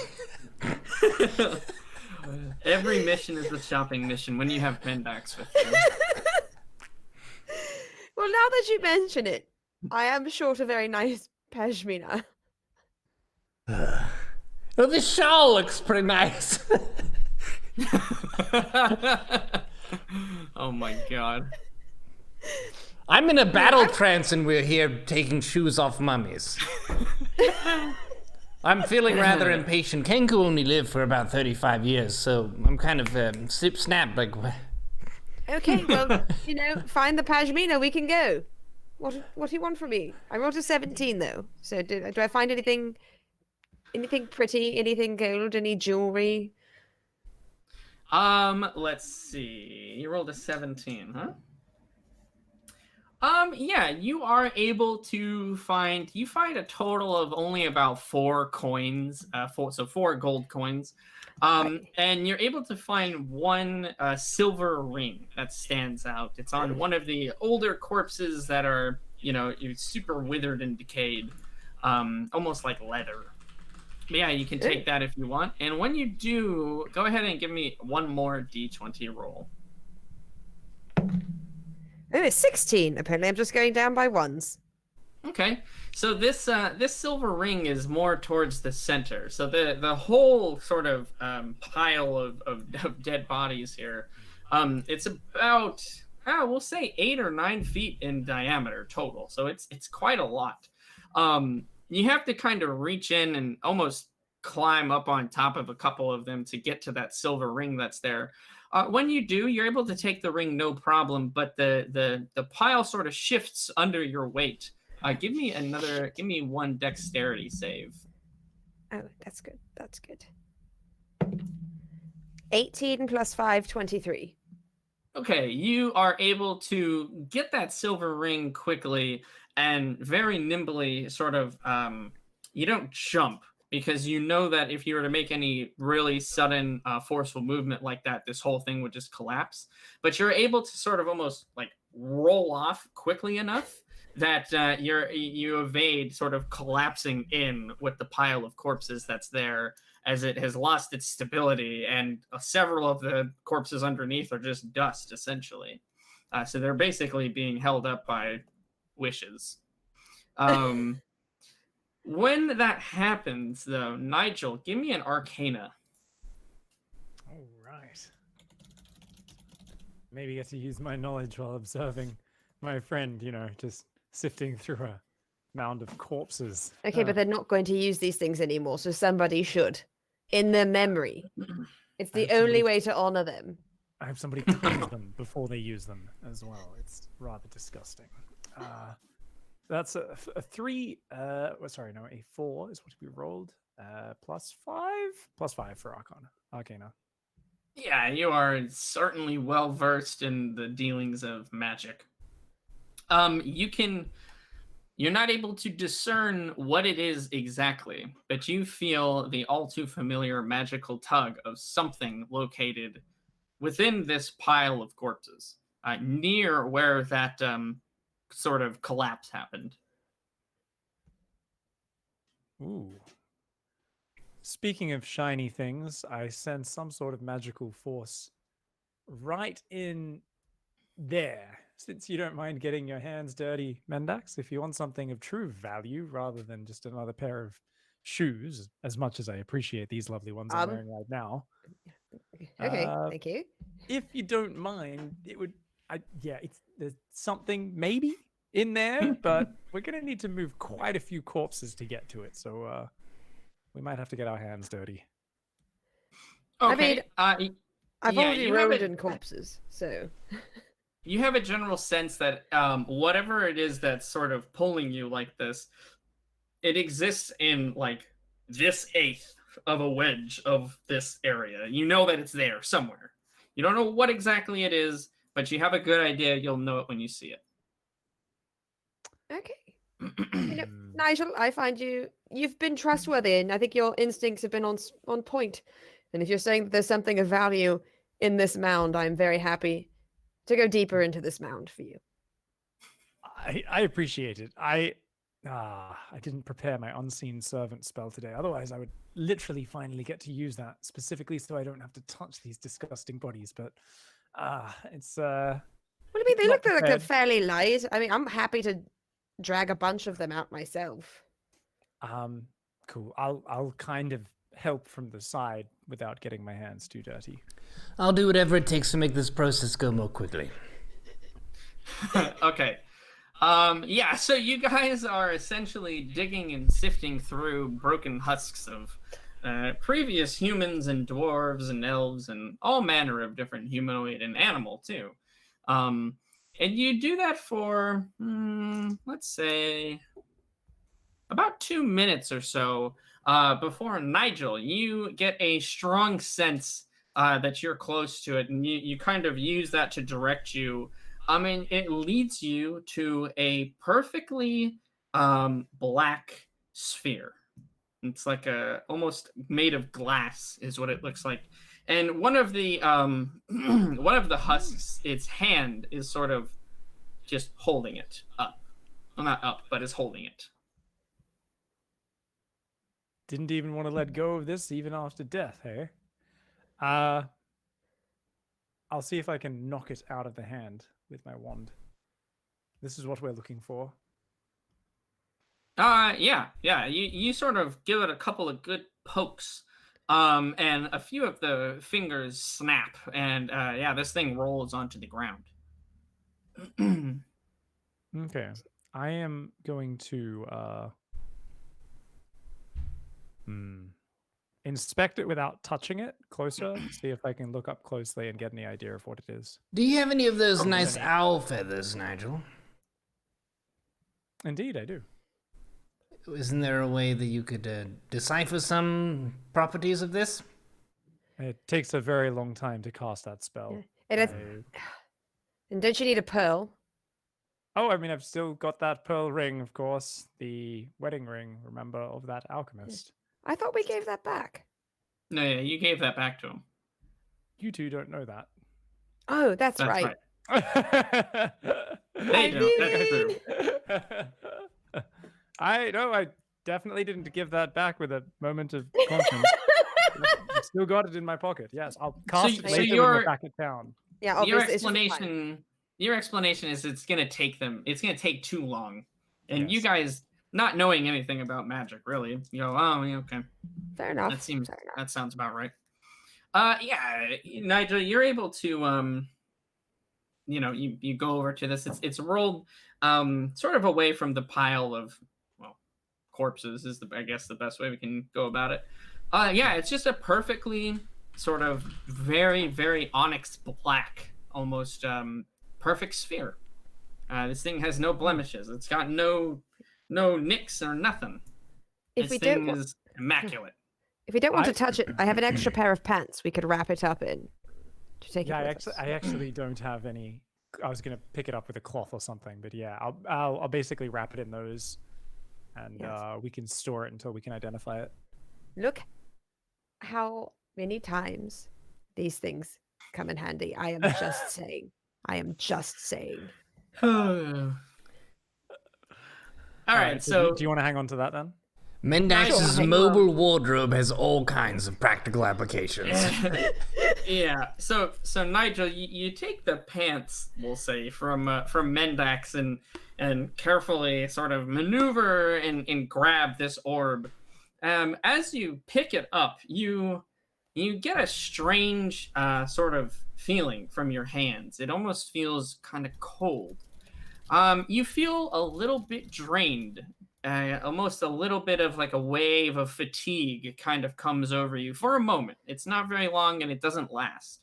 But you see that within this onyx orb, when you've picked it up, even through the cloth of the pants, you see that there is a very faint green light that now is going on inside of this orb, and it's illuminating from within.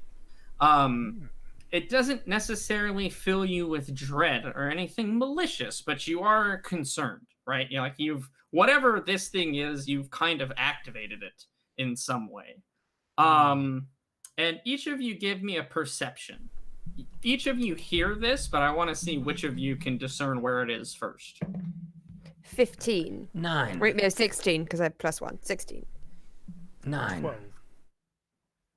Okay, Mendax. So each of you hear this. You sort of hear like a like rustling, like something is shifting around, movement, if you will, in the back of the room, Mendax, where the holes in the wall where the Chihuahua spiders were able to make their escape. It's behind the corpse pile. So yeah, you hear something over there. It's not like frantic, but it is moving around a bit, and it's sort of shifting web and other debris. What would you guys like to do? You can't see what it is from the perspective that you're at now. You hear that though? You see that moving back behind the mound. Oh, I yes. can't make it out, but I don't trust it. I mean, we're literally in a room with a mound of corpses, so it cannot be good. Would you like me to go When in first? doubt, set it on fire. I would vote fire. Very much so, vote fire. It sounds entertaining to me. Okay. We're going on a fact-finding flame bolt, as we like to call it. A fact-finding flame bolt. I like it. What are you doing with the orb? Are you just gonna kind of hold it? What do you want to do? Into the pack. Okay. As you release the orb, you do see that the green sort of flame, we'll call it, is still active. Mm. So you letting go has not hasn't extinguished it at all. I'll put that actually just in a pocket in the robes then to keep it more accessible, so it's not in my pack. Okay, sure, no problem. Yeah, you're able to slip it into one of the inside pockets without issue. And you want to chuck a firebolt at this thing, right? Yes. Okay, so come around the side a little bit so you have a clear, direct path to shoot this firebolt. Yeah, and you can see that it's almost stuck, like, between the wall and the web that is in this room. You can't make out what it is exactly. It doesn't seem like it's a spider or anything like that. But there is something movement. There is kind of almost the grinding of stone you hear back there. Does that change what you want to do at all, or are we still chucking a fire to do whatever? I throw fire and then I explore later. Okay, sounds good. Yeah, you don't even have to roll. Again, firebolt cantrip. Very good in these situations. Yeah, you chuck some fire at this thing, and the web that is there. Again, this area, the air itself is somewhat humid. So the webs that are there, it's almost as if they're a bit saturated with this humidity. They don't instantly burst into flames like they did earlier on in the cave, but they definitely quickly sort of deteriorate around whatever this thing was. So what you unearth is a pile of what you can see as rocks, essentially.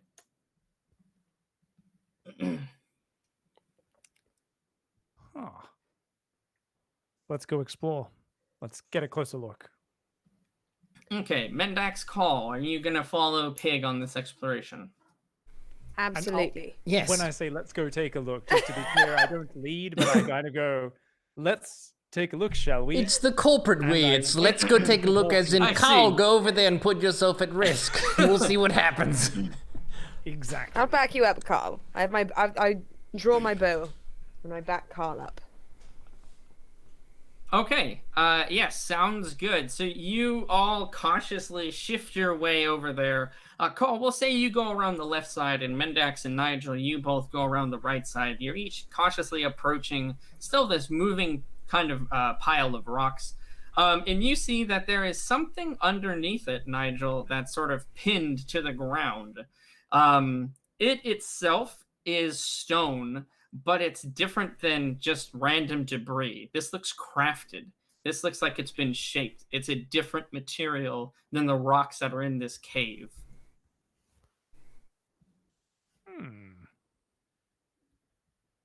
And it's small. It's not very big. It's about 2 feet in total, but there's basically rocks that are kind of all over and collapsed onto this thing. All right. I guess we can just simply approach. I mean, there's nothing else moving around us, surveying the room. Nothing else seems to be changing. I don't see any spiders. Perhaps we should just take a closer look at it. Carl, what do you think?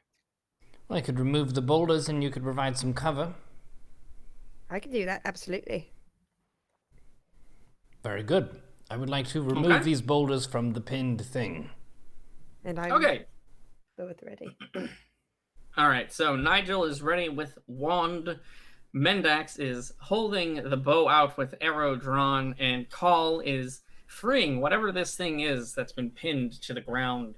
Nigel, or sorry, Call rather. You start with the biggest stones, not boulders by any means, but bigger than the rest. It's not just debris, and you start shifting it off of this thing. And as he does that, Nigel, you realize that what you're looking at is starting to take more shape. It looks as if it's again, it's been crafted. You can definitely tell that this thing was constructed. Somebody made whatever this thing is. And quickly you realize that you're looking at a golem. So a golem, for your knowledge, if you guys aren't sure, it is essentially exactly that. It's a constructed humanoid that can serve various purposes all over the place, from combat to basic servants. They run the gamut, and in how powerful they are depends on the person who made it. But all of them are magic. So they sort of have a life of their own, but they're the closest thing. They're essentially D&D robots, if you will. Golems can be constructed out of all sorts of different things, basically anything, actually. There can be bone golems, there can be ones that are made out of like flesh, but most of them are made out of stone or some kind of hard material that can be chiseled away at.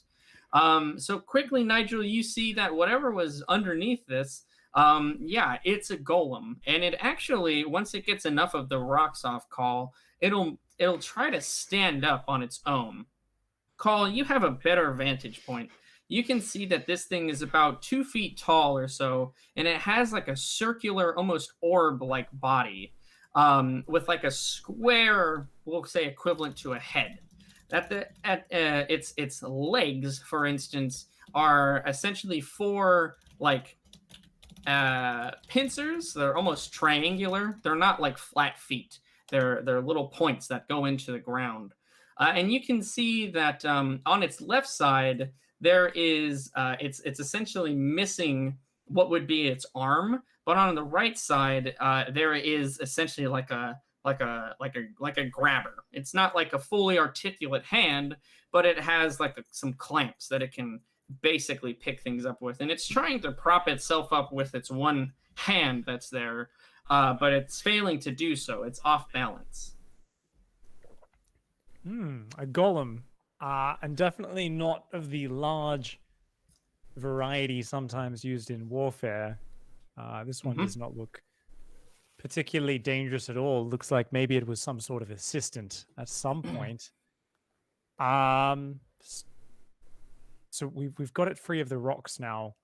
Carl, perhaps you should stand back and see what it does. Very we well. should help it upright as well. It doesn't seem aggressive to us right now. Do golems talk? They can. There are some that are made essentially with very limited voice capabilities, or some that are essentially fully articulate. You could almost not even tell them from another person, an intelligent creature. Again, all depends on the person who made it, how powerful that person was, and what their purpose for making it was. Carl, perhaps you should step back first of all. I will And take a I'm step going back. to pull the orb back out of my pocket. That's what I was just about to say. Like, you touched the orb, and this thing started moving. So that might be some kind of control. I don't know how golems work. So I'm going to remove the pants and just hold it in my hand, this orb. Yeah, sure, absolutely. It feels the orb again when you take the pants off of the orb. It's very You can have your pants cold. back. Yeah, almost as if you stuck this thing in like a refrigerator. So it's chilled, it's icy, but it's not unbearable to hold. It's just cool, unnaturally so. Besides that, you don't feel any other impulse or any other, like I mentioned before, when you first grabbed it, it sort of felt almost like it drained a bit of of something from you. And that light appeared from within. It hasn't changed, it hasn't done anything different. The golem itself is still trying to do the same thing. It's essentially robotic in nature. It attempts to sort of push itself up with its arm, and it moves like the stub of an arm where it's maybe been broken off, as if it's trying to do the same thing and failing. So yeah, it essentially just keeps like leaning itself up and then falling back down. I'll approach to about 10 feet from it, holding the Mhm. orb, and ask in common, "What's your name?" What's your name? Uh, you approach within 10 feet of it with the orb. Again, the orb, nothing changes with it, but it does not respond, doesn't say anything. It just keeps trying to do that same thing. Hmm. Could I tell what sort of Actually, that doesn't matter. All right. Well, this thing seems to be reactivated. It's not really a threat, but perhaps it knows its way around these caverns or can be used in some way. How about we help it to its feet and follow it cautiously? See what it does. Yeah, how are you? Who's helping it to its feet? We'll say. I could do that if you want. Yeah, absolutely. All three of us then, I guess, can help it up. Yes. It's pretty small. Okay, call. Yeah, we'll say call. You get there and you start kind of like, do you like grab its arm or something like that to try to prop it up all the way? Yeah, I mean, it's 2 feet tall. It couldn't be that heavy, right? You say that. It is remarkably heavy. Whatever material this thing is made out of it takes you by surprise. Even a rock of this size wouldn't weigh this much. Go ahead and give me a strength check. It's not impossibly heavy. It's just heavier than you think it should be. Strength check. And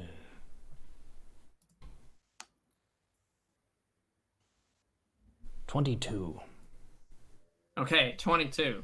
Yeah, you're able to, you're feeling very confident in yourself after your recent event of slaughter, and you're like, no problem, I've got this. So you walk over and you start to pull, and you almost, one arm isn't enough, and you put the other arm there, put your halberd down or lean it up against the wall for a second, and you really have to heave. But overall, you are able to pull the golem up all the way as Nigel and Mendax approach.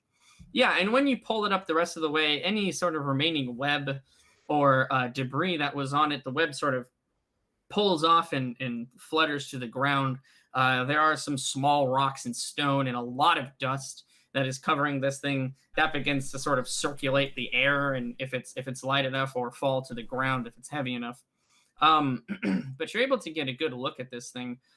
So this thing, like I said, your judgment of height was accurate. It's about 2 feet tall, and it's a circular body, we'll call it.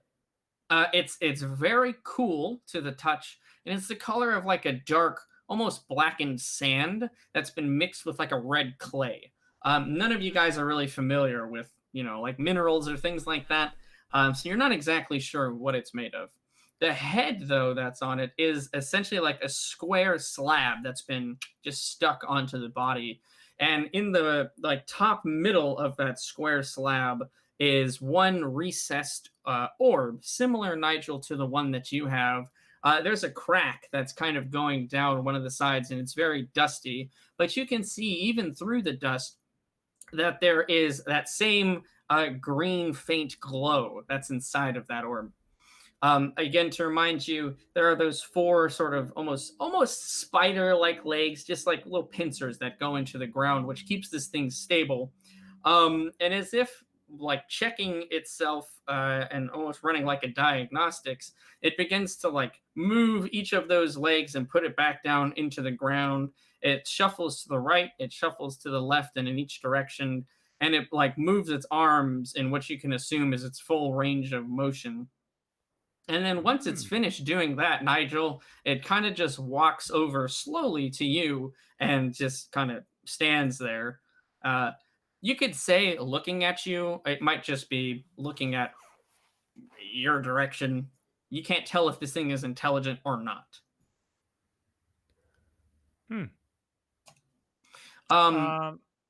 One last thing that does sort of stick out to you, Nigel, is When it walks over to you, you're able to see a bit better. There is a perfectly cut sphere, maybe 4 inches in diameter, cylinder that's been cut into its head, like the very top. And it just goes sheer all the way down. Whew.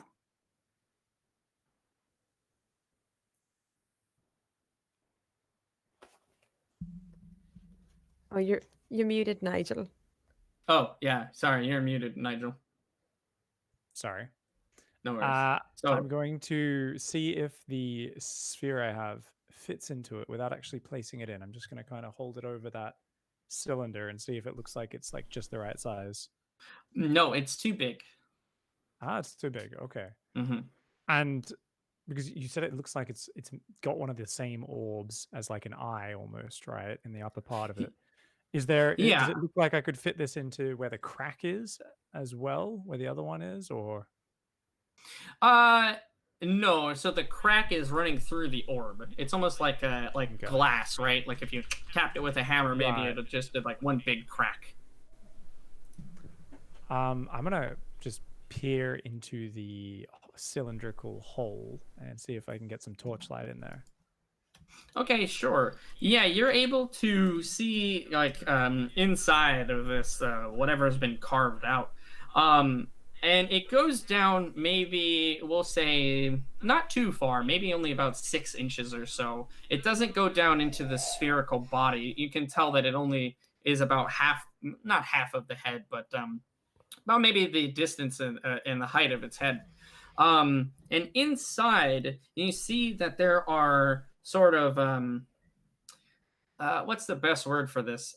Almost like points that are like sticking out, like almost like if you points that are sticking out inside of the cylinder itself. Almost like the tips on like a key or the prongs in a lock or something like that. Yeah, yeah. Mm-hmm. Kind of like that. Well, this is You got weird it. and cool. Check this out, guys. Have a look. Yeah, you guys see it, and Yeah. wow, that looks crazy. You have no idea what the hell is that Yeah. for. Zero idea. Nothing to add to this. And-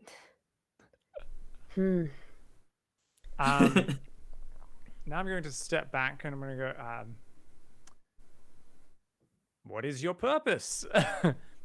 Activate. Seek the spider brood, mother. I'm going to kind of issue commands at it and see if it Sure. responds. It does not. It just kind of it's just looking at you, or again, you don't even know if this thing can see, but the orb is facing you. Let's put it that way. Fetch. And I'm just going to take the orb and just roll it a few meters across the ground. Okay. Interestingly enough, it doesn't follow the orb. Again, it just looks at you, Nigel. Okay, I'll pick the orb back up and put it back in my pocket. It's worth a try, guys. Hey, these are all good tests, man. I'm like, listen, you gotta find out somehow. These are very good tests. You're doing a great job. How the bloody hell do we get this fucking golem to move? It's obviously connected to the orb. It was trying to mimic your actions when you held the orb, right? If you hold, no. it wasn't. I thought it was. It just came to me. Yeah. Oh. Mm-hmm. If you hand the orb to somebody else, will it also move? Maybe it just doesn't like you. Yeah, have a go. Sure, I'll take the orb. Oh, now give it to Carl. Carl, it could be very much like a potion. Carl might like it. Yeah, Mendax, we'll just say that, Nigel. I'm just going to keep my bow out. Oh, okay. All right. So you hand the orb to Call. Call, it's again, yeah, a very cold orb, as if it's been in like a icy area. You don't feel anything else from it. You have no clue if this is just a trick of the light or if it's super powerful magic. No telling for you. But the golem itself couldn't seem to care less about that orb at this moment, and it's just kind of just standing again, same spot, just looking at you, or just kind of standing there, I guess. It's looking at Nigel, or is it looking at me now? Nigel, it's not moved in this entire ordeal. It's not moved. After it moved to Nigel, it is not moved anywhere else. Maybe it would follow us if we moved. Yeah. We might as well try.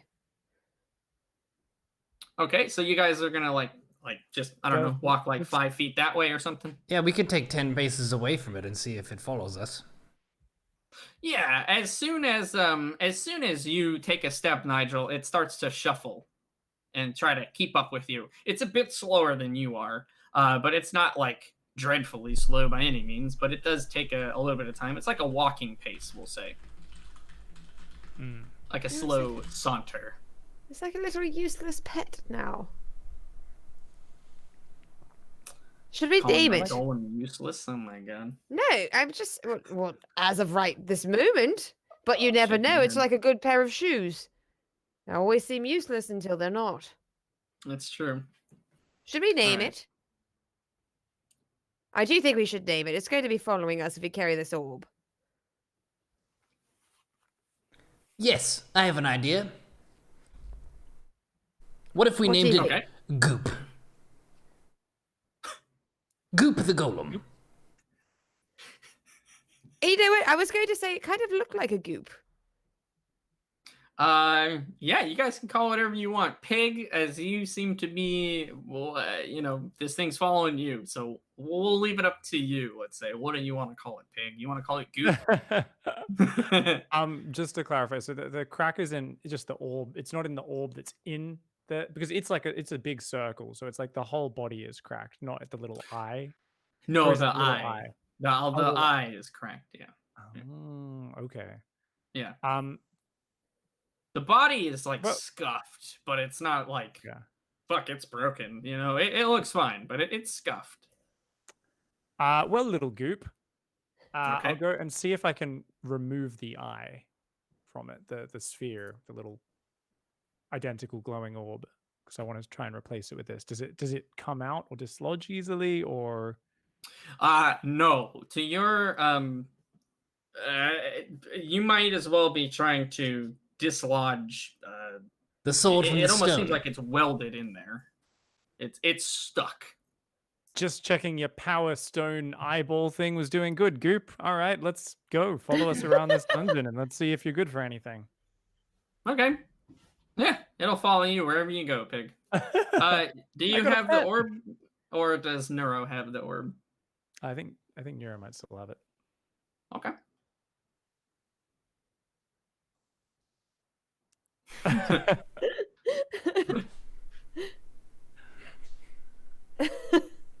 Do you want me to just keep it?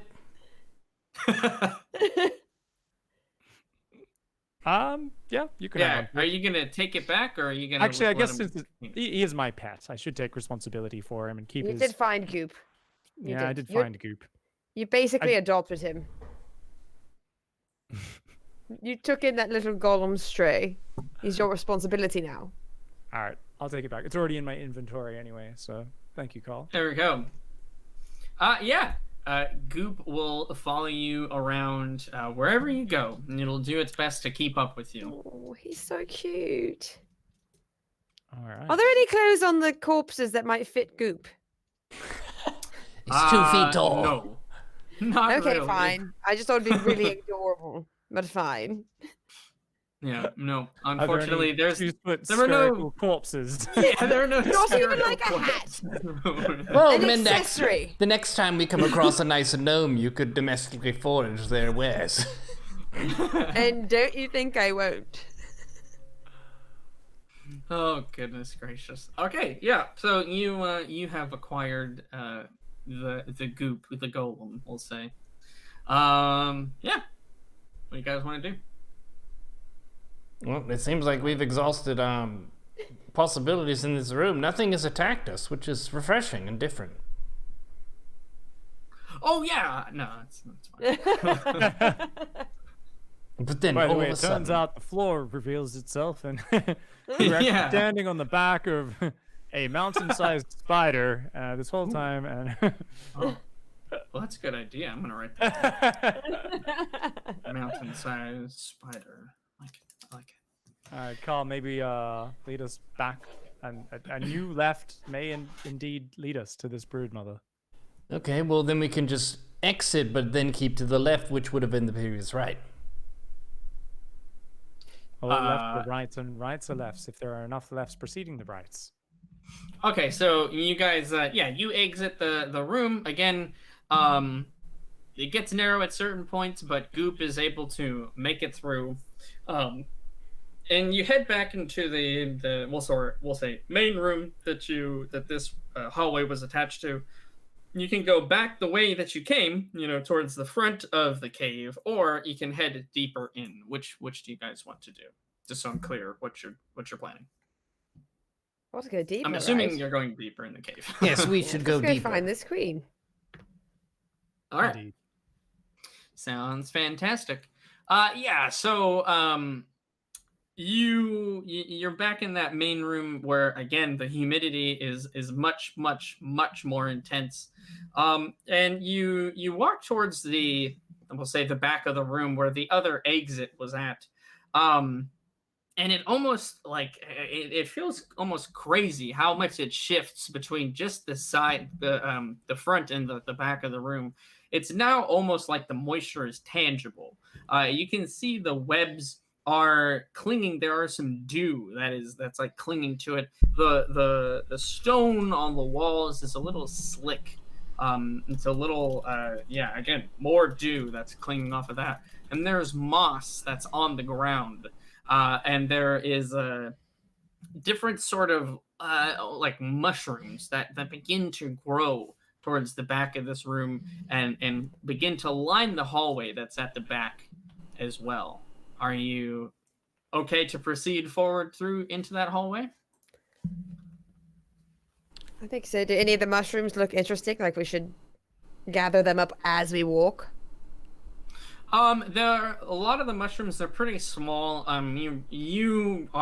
You're all kind of versed in some very, very, very basics of I guess mushroom foraging, we'll call it. I don't know any better word for it. You can identify it. They're just like some random type of cooking. I still Ah, have then never my mind. bag of hallucinogenic mushrooms, so Uh-huh. I'm going to kind of glance in there and see if they look similar. You're gonna compare? Okay. Yeah. You don't see those. You don't see those. These aren't the good ones, guys. Don't worry. No, Okay. they're not the good ones. Walk on. Okay. How about you, Call? Anything else? I'm ready to Are you- advance boldly. Ready to advance. Yes. Okay, so you continue, and again, it turns into more of a corridor for a while, and you guys are walking now. You can keep your general sense of direction. You're still heading into the mountain. You haven't like doubled back or anything like that. But there is it sort of begins to wind, and as you go deeper and deeper, again, it just keeps getting more and more slick. It's like somebody just splashed a bunch of water everywhere almost. The ground, it's not like there's giant puddles, but there are a lot of different mushrooms and dew and whatnot going until it opens up into a much bigger room again. This room, though, is a bit concerning, as there are tons and tons of mushrooms that are littering the ground. Compose yourself, people, for God's sakes. I can't say shit to you guys. Oh my God. Ay. Compared to last episode, this is nothing. Okay? It's still This pretty is- good. It's true. It's true. I miss Richard. We got all of our willies out in episode 5. Check it out. No, we certainly did not, man. I tell you.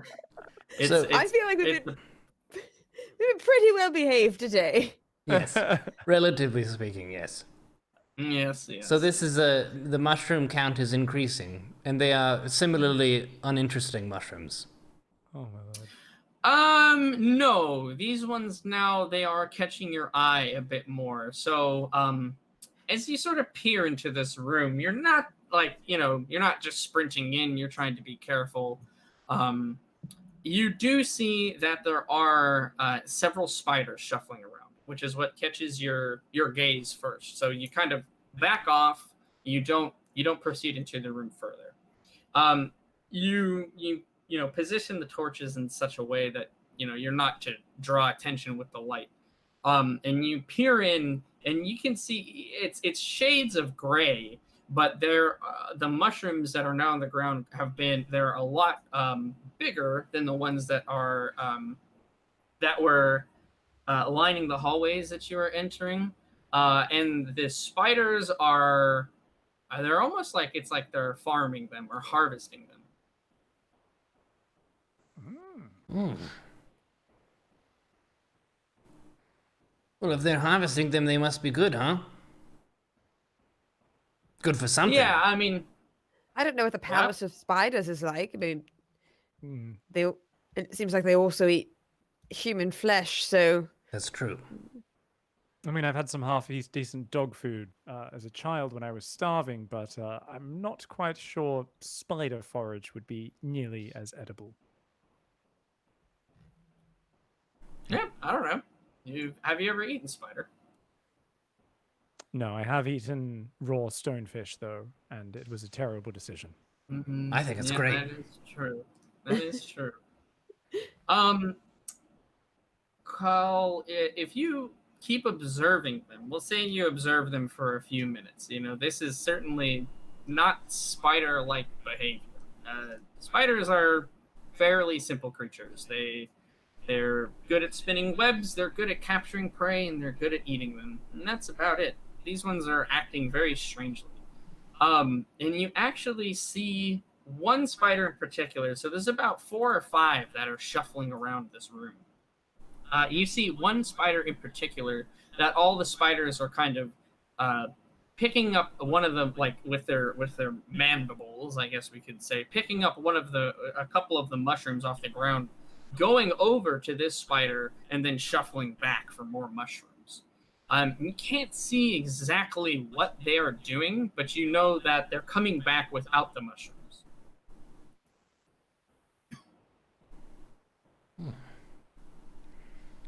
Well, should we go take care of them and keep going? They don't seem aggressive. Have they noticed us? No, they have not noticed you. You're able to kind of not sneak up on them because you're not really in the room. You're pretty far away still. They're probably a good 15 feet even away from you, and then it goes even farther back. But yeah, no, they don't notice you. I mean, if you stay there long enough, they might eventually, but not right now, anyways. I'm happy to follow your lead, Carl. agreed. These spiders definitely are acting peculiarly. There's some sort of force controlling them or influencing their behavior in some way. I'm not sure if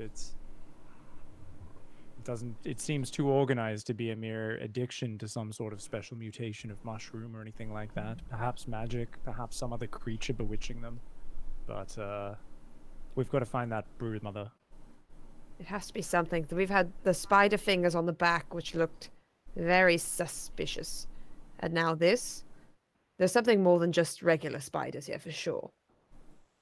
He isn't your average, everyday, run-of-the-mill spider. Well, we could probably kill them the same as we kill regular spiders. Sure, why not? Let's kill them. The spiders anyway, they're gross. I'm done with sneaking. Okay. Let's go. All right, what's the plan? Who is leading? Are you charging in? What do we want to do? I would like to go in and fuck them up. Okay, so you're gonna run into the room and smash the first one that you see with the halberd. That's the way of putting it, yes. Okie dokie. Go ahead and give me an attack roll. Yeah, you guys are able to get surprise on these guys. Okay, 8. Okay. I didn't get a natural 20 this time. No, no natural 20s this time. If you have surprise on someone, you might get advantage from it. Let me take a look real quick. While I'm figuring that out, Nigel and Ash, what are you guys doing? I'm going to attack with my bow at the same time. Okay, and Nigel, how about you? What do you want to do? Fire to the legs, or well, fire to the thorax. Actually, let's aim for the body. Okay, are you all going to try to attack the same one, or are you going to diversify? There's I'm going about to, 4 that you can see. I'm going to diversify. I'm not going to attack the same one Carl is attacking, because I'm just going to trust that Carl's going to fuck it up. Like, not in a bad way. Like, he's going to fuck that spider up. Not that he's going to fuck the attack up. He's going to do a really good job. I think I'm not he's going to explaining mess this. up. Yeah, he will not mess up. He will heroically bash that spider. Alrighty, So sounds I'll good. attack a different one. And how about you, Nigel? I will shoot a firebolt at the one that Mendax is going for, Okay, just to hopefully Sounds- confirm the kill. sounds good. I want to say you guys will get advantage on these attacks if they don't know that you're there. So go ahead and it'll be 2d20 to attack Neuro. So you rolled not high enough on your first one. What about the second one? I roll a natural 1. Okay, that is even worse, but not to worry. Nothing too terrible happens. You charge out there, thirsty once again for combat and for the death of some spiders. But you're a little too eager, and you slip off of the mossy ground. You don't so fall. moist. Yes, one of your favorite words, Mendax. You don't fall to the ground. You're able to catch yourself in balance. But you sort of, instead of attacking and hitting this spider, you sort of just like slide up to it. As if you're trying to make a dramatic entrance, which you do. How about you, Mendax and Nigel? You can give me 2d20s to hit that other. You're spider. attacking with your rapier, right? I was attacking with my bow. Oh, you Yeah, do, I right. think the Okay. bow. Yeah. Ooh, 16 plus 5, so 21. Okay, and then the other d20. So you Oh, get that was the 2, first. and you have- The first one was a 9. So yeah. Oh, okay, got it. Okay, so that's great. How about you, Nigel? What'd you get? Yeah, What I are got you 14, doing? 14 plus You do- 5 on my second terrible roll. Firebolt. Oh, okay. Yeah. Sorry, what was your total again? It's intelligence, right? Not wisdom for my spells, right? So it should be plus 5. So 14 plus 5, 19. Okay, yeah, sounds good. You're both able to hit, so go ahead and give me some damage. And then I also get the cunning You act get or the sneak attack. Yes. Yes, yeah, it doesn't know that you're there. You're attacking from 6, being 8, hidden, 4. essentially. 4 plus 3 is 7, and 1 more. Ooh, and that's a 6 or 7 plus 6. I get 13. Okay, how about you, Nigel? Very nice. Solid 6 damage.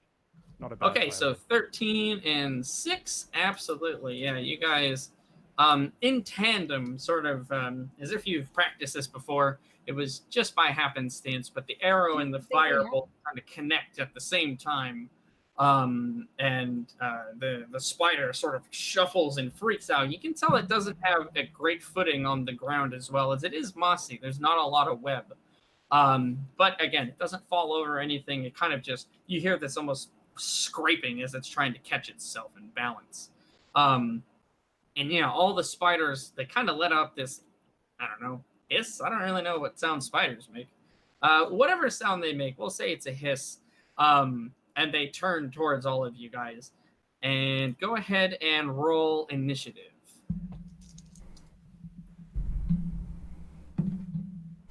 2. 13. Okay. 12. Okay, so we'll go here. 2, 13, and 12. Right, and perfect. Okay, so let's see. What are they going to do? Call the spider that's next to you. In addition to the 2 spiders that were kind of farther into the cave, they're all going to move up to you. You made the most noise. You made the most sort of fuss, if you will. They're going to try to take a chunk out of you, while the spider that Mendax and Nigel hit. Let's see. Actually, it's going to go for Mendax. You did the most damage. That arrow hurts the most. It's going to try to attack you. So, Call, what's your armor class? 17. 17. All right, sounds good. Let me go ahead and I'll make a couple of rolls. Let's see if we can get some damage done to you. All right, 2 of the spiders, you're able to sort of duck and dive out of the way, but it's too much taxing on your agility and your dexterity to avoid the 3rd spider, as it does sink its fangs into your leg, and it will do... Ooh, that is an 11 damage. Yikes, that one sank deep. That hit the bone, that's for sure. Ouch. And then give me a Constitution saving throw.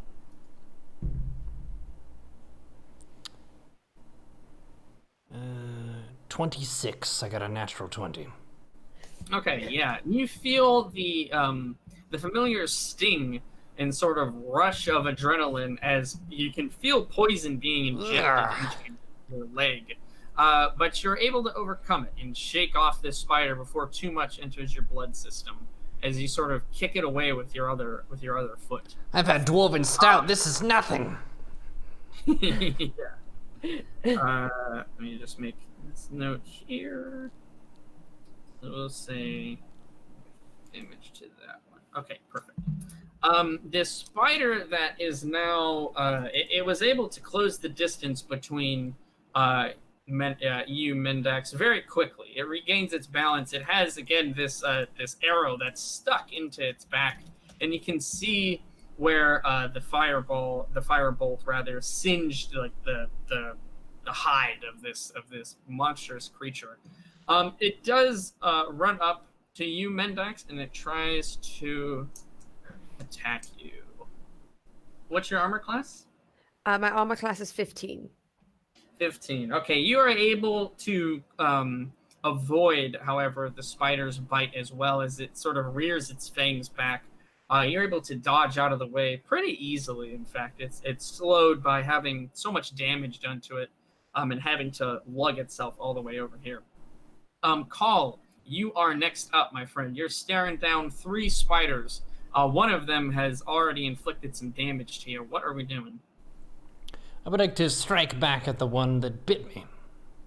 Okay, absolutely. Yeah, that one was the one that you slid very cool towards. You can go ahead and hit him. What do you roll? 14.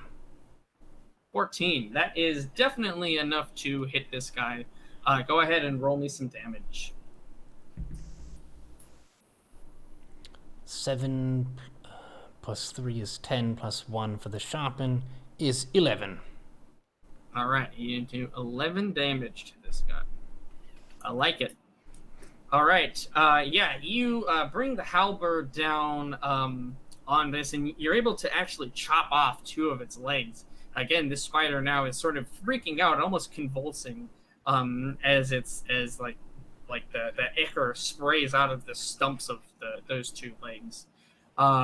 Yeah, good damage, my friend. Nigel, you're up. You have a spider that is unnervingly close to you, but is not attacking you. And yet I will run anyway. A little bit backwards before throwing in another. Actually, sorry. So there's 3 of them all on Carl right now. Yeah. Yes. Well, Yes. how much damage did they actually do that turn? Because it was just one that struck, right? 11. They hit me for 11. It's a lot of damage. Yes, Pretty but I'm good a amount. thick-ass bird. Do you know my max Yeah. HP is?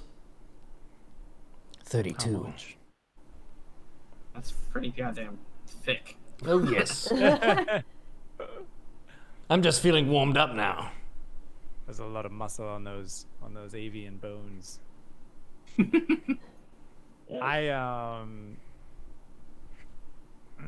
So the one in front of Mendax that's close to me, that one's looking pretty worse for wear, right?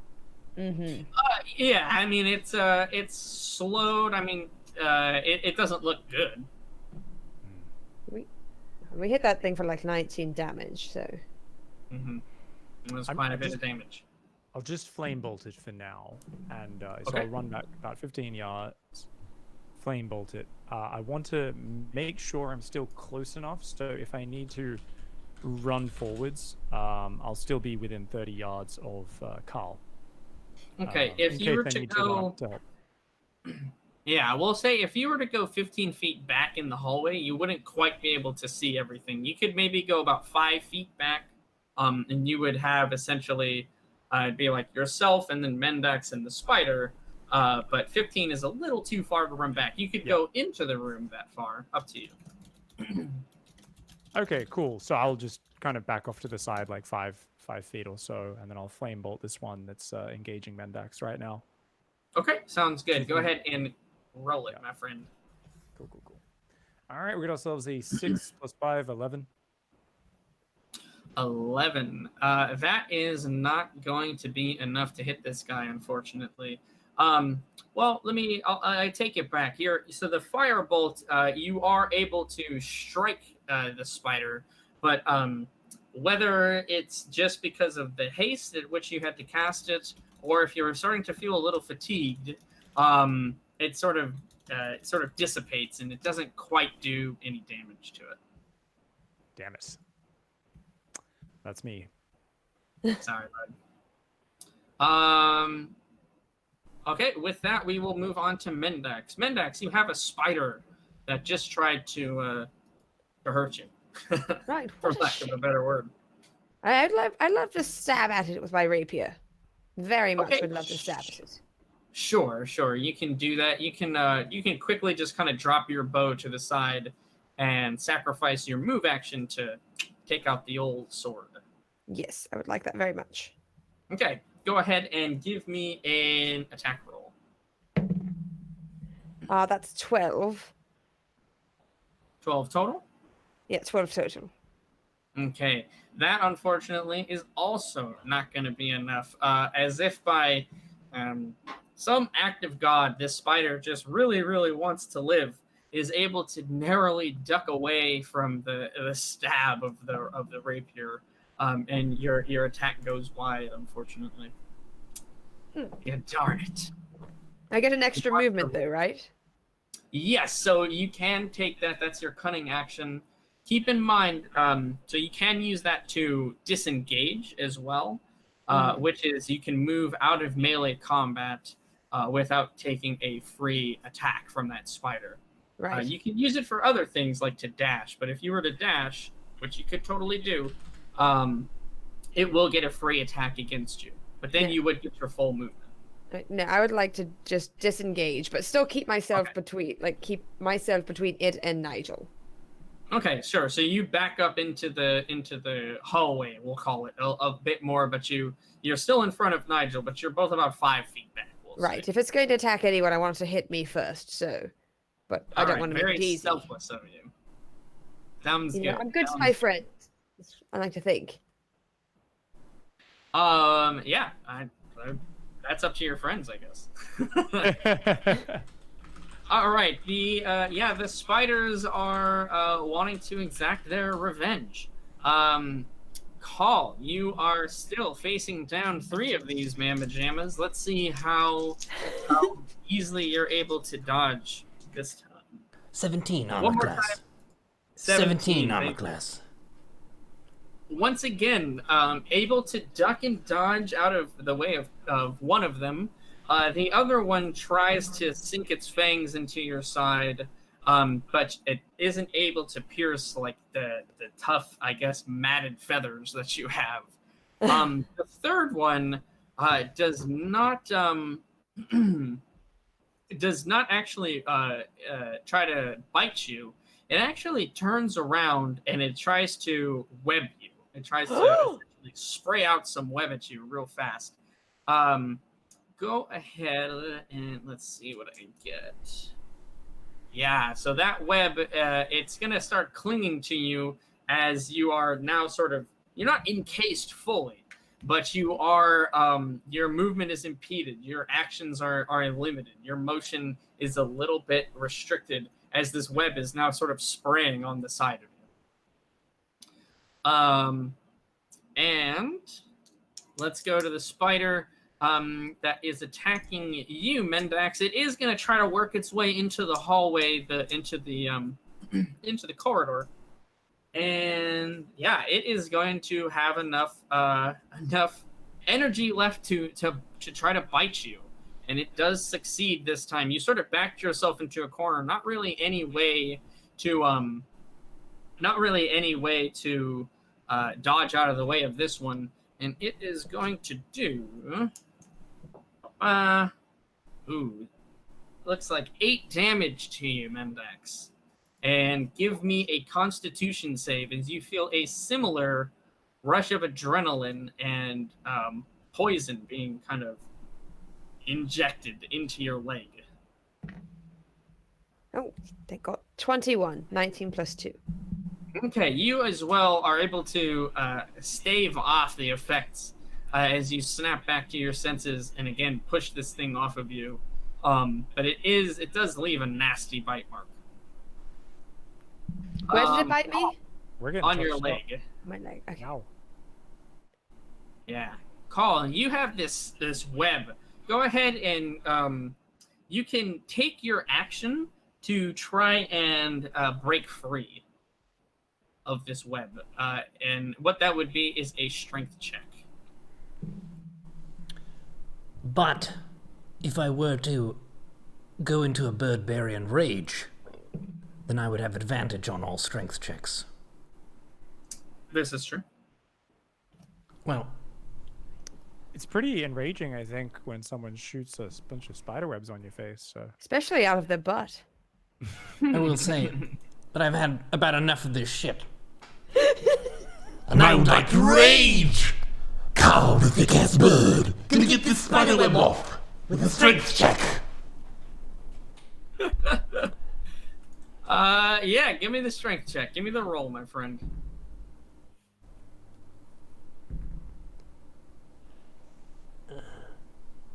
$16 enough? Yes, 16 is enough. But you do have advantage, so you can roll a second d20 if you want. Oh, I rolled 2 already. I'm one step ahead of you. Really quick, really fast, really enraged. Yeah. Indeed. Yeah, you are able to break free of the webbing here. Call, motherfucker. Yeah, exactly. Yeah, in a Birdbarian rage, you yell out and break free of any webbing that was on you as it falls to the ground. Your movement now unrestricted, but that is going to be your action for the turn. It was a pretty sweet action, if I didn't say so myself. That was some pretty sweet action. All right, Pig, on to you. Mendax has been bitten by this dastardly and disgusting creature that is just refusing to die. What would you like to do? Nigel, please shoot it. Was it 18 damage or 8, by the way? That you 8 used to- damage. It was 8. Okay. If it was 18, I would be lying on the ground in a coma. Yes, that's what I thought. That would be bad. Yeah, chat was thinking it was 18. I was like, did I hear wrong? Is this No, spider no. got like 6-foot fangs or something? That's a goddamn monstrous bite. I was afraid. No. 8. Sorry. No, Sorry that's cool. to, I heard 8 originally as well. So Okay, see, that's why listening to the chat, bad idea. so because we haven't actually killed any of these yet, right? No, Not they're a all- single one. So there's one in front of you, Mendax, which is heavily Mhm. wounded, and there's 3 Keep in still mind, you fighting did Carl. both miss your 'Cause last Carl- attacks on it. Yeah, but I mean, I'm not sure how much luck there is there, right? So because Carl ducked one stopped by the feathers, and one shot butt webs. So That's true. I think, hoping you can take that one out before it strikes you again, Mendax. I'm gonna go help Fair enough. Carl. Fair enough. It's 3 on 1. If you I mean, it's 3 on 1. It makes sense. If you do try to move past the spider, it will get an attack on you. Oh, I can't get around it? Yeah, because you guys have kind of backed up into this hallway. And so the Oh, only so way... we're actually in the hallway still, are we? Because we kind of shot from there, right? Okay. Yep. And you guys All right. both are okay. We'll back up some. So All right, now this guy is blocking. I'll flame bolt it then. Flame bolt away. The flame bolt of all flame bolts. Let's see it. 18 plus 5, 23. Hell yeah! Yes. You flame bolt this thing. Give me some damage. Barbecue it. Come on, D10. 7.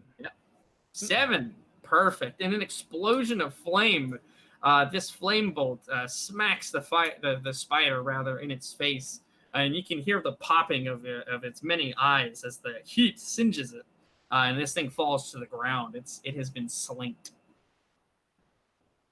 Well done. Hells yeah. Well Woo. done.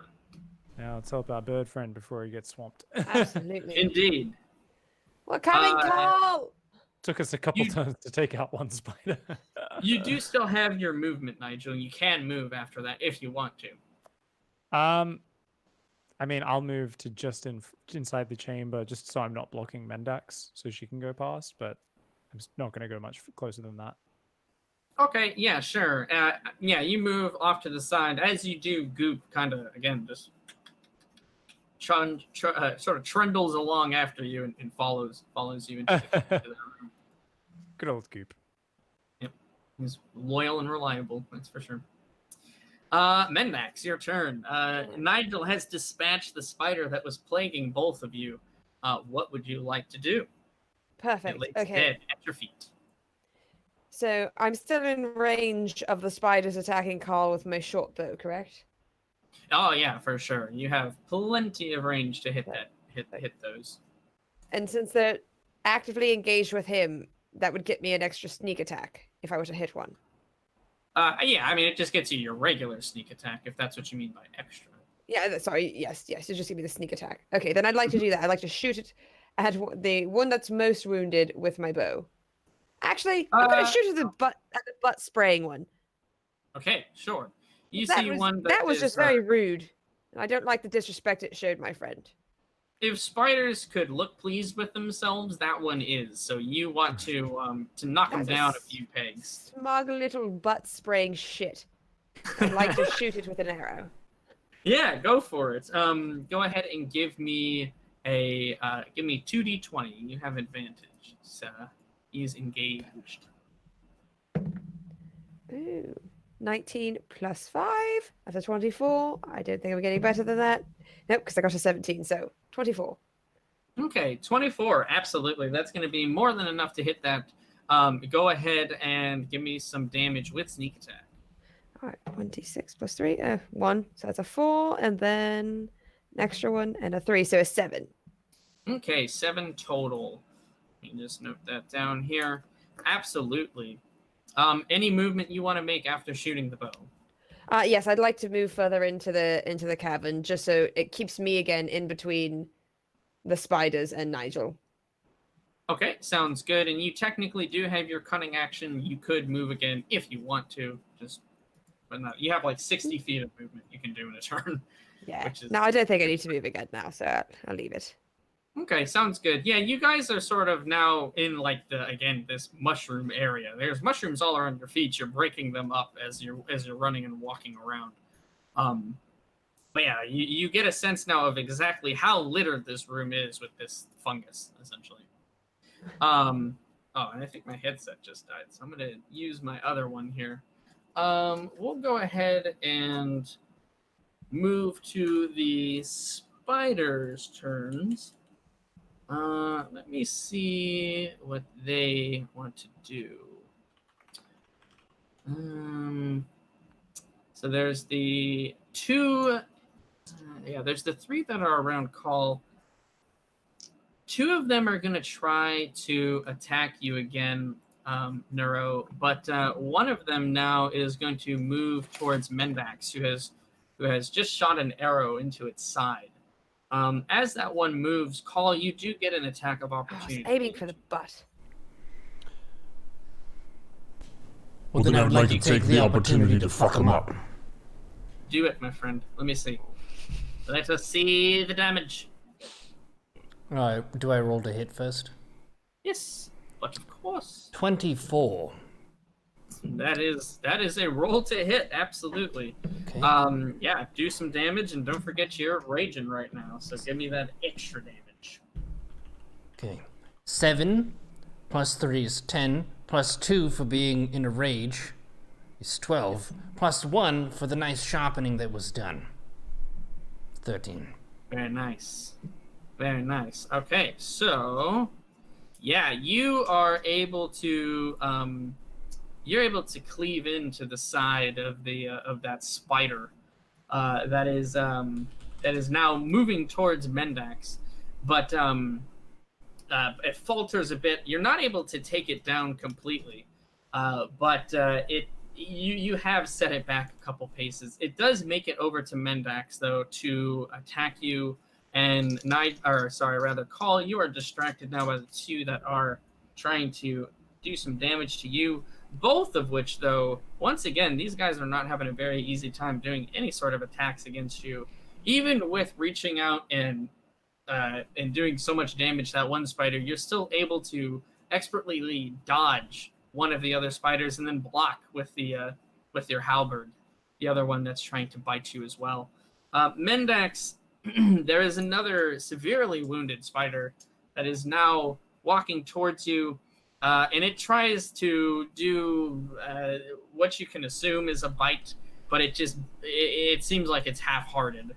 Like, oh yeah, that's what I was gonna do, and then I got fucking stabbed by a halberd. So it tries to bite you. You basically just step to the side without issue, and it doesn't connect. Call. We are back to you, my friend.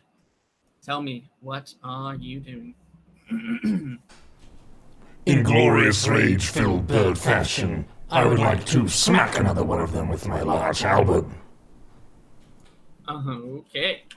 Are you going to do the one that you have hit before, or are you going to do a fresh one?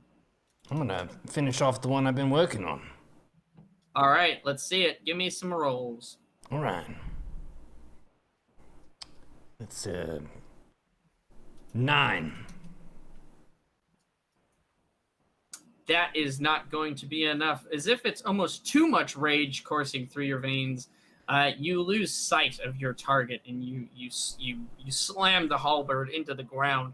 It makes a very loud crashing noise as you like cleave the stone and dirt that's underneath your foot. Your halberd looks remarkably pretty okay, but no, you're not able to connect with the spider. Pig, we are on to you, my friend. Nigel is ready and kind of impressed by my barbarian's ability to dodge absolutely every single spider bite coming his way. I suddenly feel like the urgency isn't quite there. But it was a moment ago. I've still got quite, all my spell slots are unused for the day. So part of me does feel like I should add a little bit more to close out this this fight as we miss and drag on. So I think I'm going to... this spider that's run towards Mendax, can I get past that to get at the other two that Carl's fighting? Yeah, you're in an open room. It's it's open enough. It's not it's not pretty because it's like a mushroom field cavern, right? Yeah, yep, you got it. Okay, I'm gonna run past. Will I be able to get a kind of flank on both those spiders and hit them both with my burning hands? It's a cone, I believe, if I remember correctly. Let me take a look. Yeah, it's a cone. I can hit them without hitting Carl, right? If I flank them. Let's see. I don't know that you're gonna be able to hit both of them. I'll say you could angle it in such a way you could hit one, but because it's essentially Call here, one spider, and then another spider off to the side, it's too much of a sharp angle that those spiders are taking. You won't be able to hit that without hitting Call. Note to self: ask for the layout before I give away my action next time, so the DM can't screw me. No. Very smart. Or lead with burning hands. Let me tell you, leading with burning hands and hitting 5 spiders at once. Yes, I think that would definitely be the opening play. Get them while they're harvesting mushrooms. Okay, so we're just gonna. Do I know if spiders have any resistance to cold? Normally, I don't think they do. Do I know that? You can roll a nature check. Yeah, you can roll a nature Quick check. little We'll see if nature that's check. We got a 4 + 3, a 7.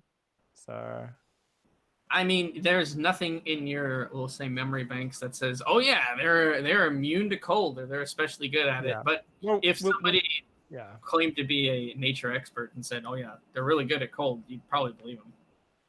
I will just use an ice knife. So we're gonna cast ice knife on.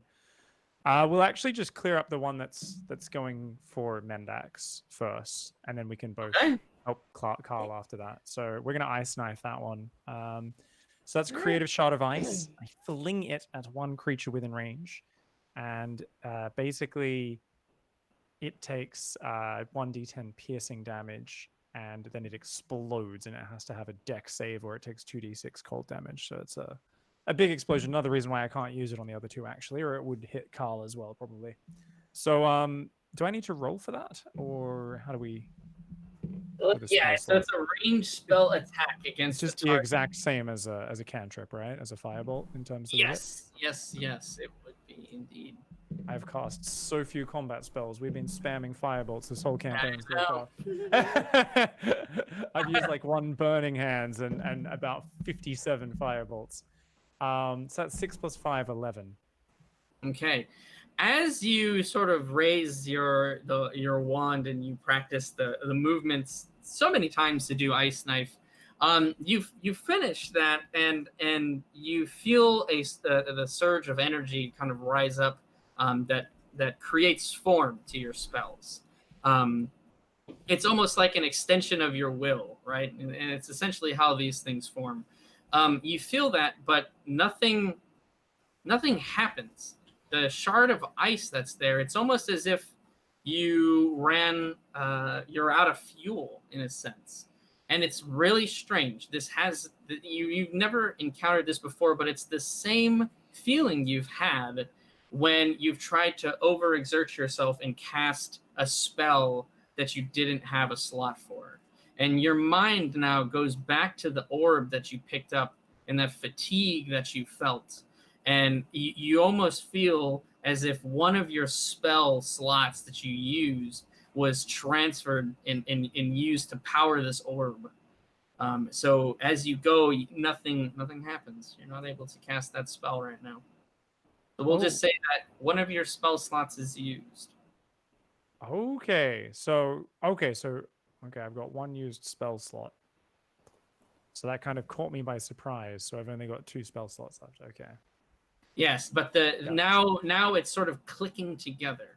The orb that you picked up, and that the same weariness that you felt, that same fatigue that you felt when you picked it up for the first time, extremely reminiscent to the feeling that you have now. Again, you don't feel that you're completely drained, but you feel less. Let's put it that way. So that is going to be, unfortunately, I hate to do that to you on the first not firebolt spell that you know. This is the life of Nigel, it's the life of adventuring. It's not as easy as casting those spells back in my tower alone. I will say this. I was totally going to let you do that if, this whole thing didn't happen. Ice Knife would have hit Mendax as well. She would have gotten her save, but it would have hit her as well because it's an area of effect. Oh, so, I thought it was. Oh, okay, yeah. It actually tried to melee attack her, not web, right? Yes. Okay, I was thinking it tried to web her. I'm losing track of this fight in many ways. Okay. It's hard. It's hard. Yeah, without having miniatures or a board, that's the one difficulty of playing D&D in the theater of the mind. That's why I always try to take extra time to explain as much as I can. I'm normally very good at it. I'm just small brain, that's all. He swears this never happens. I swear. I normally cast my ice knives directly. I don't accidentally hit people and my friends and the damage. I swear. I can cast the spells. I make the big firebolts. If it makes you feel any better, your friends are none the wiser that you misfired one of your spells, we'll say. I'm just in the background being habitually useless in the middle of the battle. Yes, of course. They notice very little, I'm sure. You can move if you want to. Oh no, you already moved. I'm sorry. You're good. So that is your turn. Oh. I will kind of be like, what the hell? And I'm going to look at Goop and shout, get him, kill. And look at Goop as my final action on my turn. Okay. Yeah. Free action, look around, stuff like that. Absolutely. Goop, who wasn't even really looking at you as you kind of shout, it's just gonna turn its head up, and that's about it. Stupid Goop. All right. Mean. Poor little Goop. Poor Goop. All right, Mendax, your turn. As you narrowly avoided getting stabbed by ice shards. Okay, and now the spider's close enough for me to go after it with my rapier now, I believe so. Absolutely. Yeah. Bow up with my movement, rapier out, and I would very much like to stab it. Do so. Give me the roll. All right. 9. Shit. Oh. You are sort of, the dance that is combat. You misjudge one of its movements as you're not quite accustomed to fighting gigantic spiders, funny enough. Their movements are a bit too sporadic for you to catch on to everything, and you misgauge where it was going to be as it shifts its legs out of the way of your attack. Gosh dang it. Okay, then I have my cunning action still then, right? Yes, you do. Then absolutely. I would like to disengage shit out of that spider. Yeah, you quickly, in almost like a pirouette from your training as an actor, you're able to spin sort of away and evade any sort of attack that this thing tries to swipe at you as you move. You're about 5 feet away from it now. Okay, Absolutely. perfect. Yeah, back up to the spiders. Call. These two are still they're doing their damnedest to take their pound of flesh, but they are they're not able to do it, my friend. They're trying to coordinate. They're talking to each other. If spiders do that, I don't really know. But yeah, both of them, they strike at the same time with their fangs, and again, you're able to just, with your halberd, you take like the metal, that you use for the handle and pin up the fangs and almost push them over. And they are able to regain their balance, but you deflect their attacks once again. God damn it. All right. And Mendax, the spider is going to do its best to re-engage in combat with you. Let's see. Oh, yes, this time it is going to be able to find a purchase with its attack, as it once again sinks its fangs very close to the other ones that have happened. Yikes! This is going to be dealing 11 damage. Oh, I'm down. Mendax down. I only had 7. All right. So you are what we call unconscious. Go ahead and give me a Constitution save, though.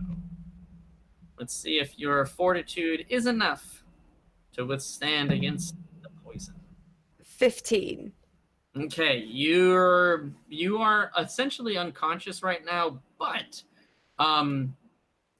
your body is not having ill effect to the poison. You're able to stave it off. But yes, you fall to the ground as you essentially pass out from the pain. Yeah. Call, your turn. I'm not some small chicken. Some little bird that sits on a tree branch. I'm Carl the Kenku, and you just bit my friend again. I'm gonna fuck you up. Yes. I just rolled a 24. Well, 19 plus 5. Absolutely. Are you attacking the one that you damaged previously? Oh, yes. Okay. Just gotta check. Yeah, go ahead and give me some damage. You are able to stab your halberd after you pushed off the fangs. As it's regaining its balance, you stab into it. how much damage you do. 12. Yeah, absolutely. You are so enraged that these creatures have done so much damage to your party, and now you're not sure if Mendax is alive. You're not sure if Mendax is dead. You stab with your halberd, and you pick this spider up, and you throw it across the room as it splatters against the wall. Yeah, it is very fucking dead. Pig, your turn. Whew. Okay, so that spider just went splat against the wall. So how many are remaining? 2. One that took Mendax down. It doesn't look like it is moving away from her, and the other one that Neuro is in heated battle with. So I guess right now I'm wondering whether, now that I realize that one of my spell slots was kind of drained by this golem orb, my goop controller, as I can call it, I'm wondering if I'll be able to use my other 2 free spell slots. Do I have any sense about this at all, or do I think maybe I can't cast spells at all? I have no idea. No idea. No. You do. You have an idea. You feel pretty confident that your other 2 remaining spell slots are in place. There is it's not fatigue, because it's not like you're down and like you can't move around once you're out of spell slots, but it is a certain type of weariness that comes from expending your mind that much. And you don't feel that right now. So at the very minimum, you think you have at least 1 more, possibly the 2, probably the 2. Okay, well, seeing Mendax unconscious on the ground, and after whimpering, crawling, getting bitten, and fucked up through this entire dungeon, I'm going to have a rare moment of bravery and say, "Get the hell away from her, you damned 8-legged hairy freak." I'm going to pull one of the about 3 to 4 pound rocks out of my pocket that I've been lugging around this entire time for this moment, and I'm going to catapult it at this spider that's next to her. Absolutely. I love it. Catapult, how it works, you don't have to roll anything. It is a dexterity save that's made harder to save from, depending on how high your level is, and a couple of other factors as well. So all you have to do is you essentially force push this thing through the air at blinding speed. This thing slams into the side of the spider. It doesn't even have a chance to react to it. Give me the damage, my friend. That is 3d8. Yes. I've been waiting to use this spell for a long time. And we are going to roll a 7, a 6, and a 5. So that's 18 damage. Oh, man. Okay. So I think my headset just died here as well, which is super unfortunate. But I heard a 7 and I heard a 6 before my headset completely died, which is probably the perfect amount of time anyway. So I'm just going to go off of your guys' mimicry of what's happening. I don't need to hear anything. A 7, 6, and a 5. Absolutely. This mass object that you've been keeping with you this entire time for just such a purpose, enraged, you hurl this thing at the spider, and you create a perfect sized hole through the abdomen of this creature, as it just crumples to the ground, absolutely just demolished and destroyed. On that, the other spider is going to go ahead and try to retreat. It is spiders are not by any means overly intelligent creatures, but they are intelligent enough to know that their life is in mortal peril when they don't have the numbers on their enemies. Call, you don't even have to roll it, my friend, with your barbarian rage. Enraged so much by the possible death, who knows, of your friend Mendax, you cleave this spider as you pierce it in half with your halberd as you bring it down onto the spider and just essentially chop it in half in one fell swoop. Now, we are at the end of our campaign, or not the campaign, sorry, of this session rather. As I know that Mendax has a pretty hard limit tonight of about 3 hours. We're at that 3 hours now. I will say one further thing happens, because it wouldn't be a Wayfarers campaign if the session didn't end in an absolute cliffhanger. Nigel, you looking now at your friend Mendax, who you know isn't dead. She's breathing, but she is she's worse for wear. She's taken a ton of damage, possibly been poisoned. Who knows? All of your thoughts just go to aiding and helping and trying to heal. You search your memory as much as you can for any thought that you have on trying to heal Mendax. And the orb that's in, let's say, your vest pocket on the inside flares up for a second green as the little goop golem waddles its way over to Mendax, and a cavity opens up, almost like a tray unfolds, and a circular